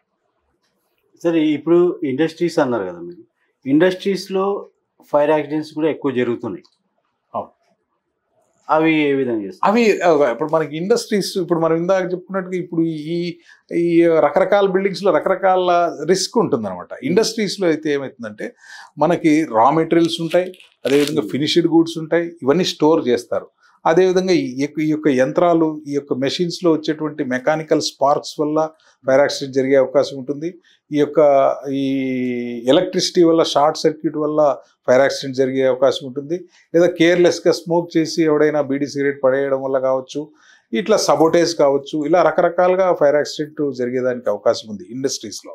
అందుకే ముఖ్యంగా ఇండస్ట్రీస్కి వచ్చేటప్పటికి మనకి హైడ్రెంట్ నెట్వర్క్ అనేది ఏర్పాటు చేయాలి. All around the industry hydrant network అనేది పైప్ లైన్ వస్తుంది. సో ఆ పైప్ లైన్ వేసి హైడ్రెంట్స్, గ్రౌండ్ హైడ్రెంట్స్ వస్తాయి. ఒకవేళ మళ్ళీ ఇంకా బిల్డింగ్ ఏదైనా హై రైజ్ కనుక ఉంటే, మల్టీ స్టోరీడ్ కనుక ఉంటే వాళ్ళకి మళ్ళీ లోపల గోడౌన్స్ ఉంటే కూడా గోడౌన్స్లో కూడా ఈ యొక్క ఇంటర్నల్ హైడ్రెంట్స్ పెట్టుకుంటారు. హోజ్ రీల్స్ పెట్టాలి, డిటెక్షన్ సిస్టమ్ ఉంటుంది, అలారం సిస్టమ్ ఉంటుంది. అదేవిధంగా manual call points, sufficient number of pumps, pump house, water tank. So ఈ విధంగా డిపెండింగ్ ఆన్ హైట్ ఈ హజార్డ్ అనే ఈ యొక్క ఇప్పుడు ఫర్ ఎగ్జాంపుల్ లో హజార్డ్ ఇండస్ట్రీ ఉంది. హజార్డ్ ఇండస్ట్రీస్ని కూడా కేటగరైజ్ చేస్తాం, లో hazard, moderate hazard, high hazard అని. లో హజార్డ్కి అంత పెద్ద సేఫ్టీ పారామీటర్స్ అవసరం లేదు. బూస్టర్ పంపు, చిన్న హోజ్ రీళ్ళు, హైడ్రెంట్ ఇలా పెడితే సరిపోతుంది. సో అది మోడరేట్ హజార్డు ఇలా కేటగిరీ. దానికి అప్పుడు ఏం చేస్తామంటే మనకి టేబుల్ 7 పార్ట్ 4 ఎన్బిసి 2016 ఏం చెప్తుందో ఆ parameters depending on height of the building, depending on the area of the building, so అది ప్రిస్క్రైబ్ చేస్తుంది అనమాట. అది ఏమి మనకు ఇష్టం వచ్చినట్టు మనం చెప్పడానికి ఉండదు. అది ఎన్బిసిలో పార్ట్ 4లో టేబుల్ 7 ఎన్బిసి 2016 ఏం చెప్తుందో వాటిని ఆయా యాజమాన్యం వాళ్ళు ఏర్పాటు చేస్తే ఫైర్ ఎన్ఓసి ఇవ్వడం అనేది జరుగుతుంది. అంటే అగ్నిమాపక సిబ్బంది అనేది ఓన్లీ అగ్ని ప్రమాదాలు జరిగినప్పుడు మాత్రమే కాదు, అన్ని రకాల అంటే ఏవైతే ఉన్నాయో, అంటే ఈ ఫ్లడ్స్ కావచ్చు, వరదలు కావచ్చు, మళ్ళా తేనెటీగలు కావచ్చు, ఎనీ ప్రమాదాలు, ఏ ప్రమాదాలకైనా ముందుంటుంది అంటారు. అంతే కదా. ఏ ప్రమాదం ప్రజలకి ఏ ఆపన్న సమయంలో అయినా పిలిస్తే పలికే సర్వీస్ ఏదైనా, ఏ డిపార్ట్మెంట్ అయినా ఉంది అంటే ఆ డిపార్ట్మెంట్స్లో మాది ముందు ఉంటుంది. ఇది గర్వంగా చెప్పగలను నేను. మాకు పిలిచినప్పుడు పిలిచిన వాళ్ళు ఎవరు, వాళ్ళు పేదోళ్ళ లేకపోతే షావుకారులా లేకపోతే ఎవరు పిలిచారనేది కాదు, పిలిచిన వెంబడే పలికే సర్వీసు ఫైర్ సర్వీస్. ఇది నేను గర్వంగా చెప్పగలను, గొప్పగా కూడా చెప్పగలను.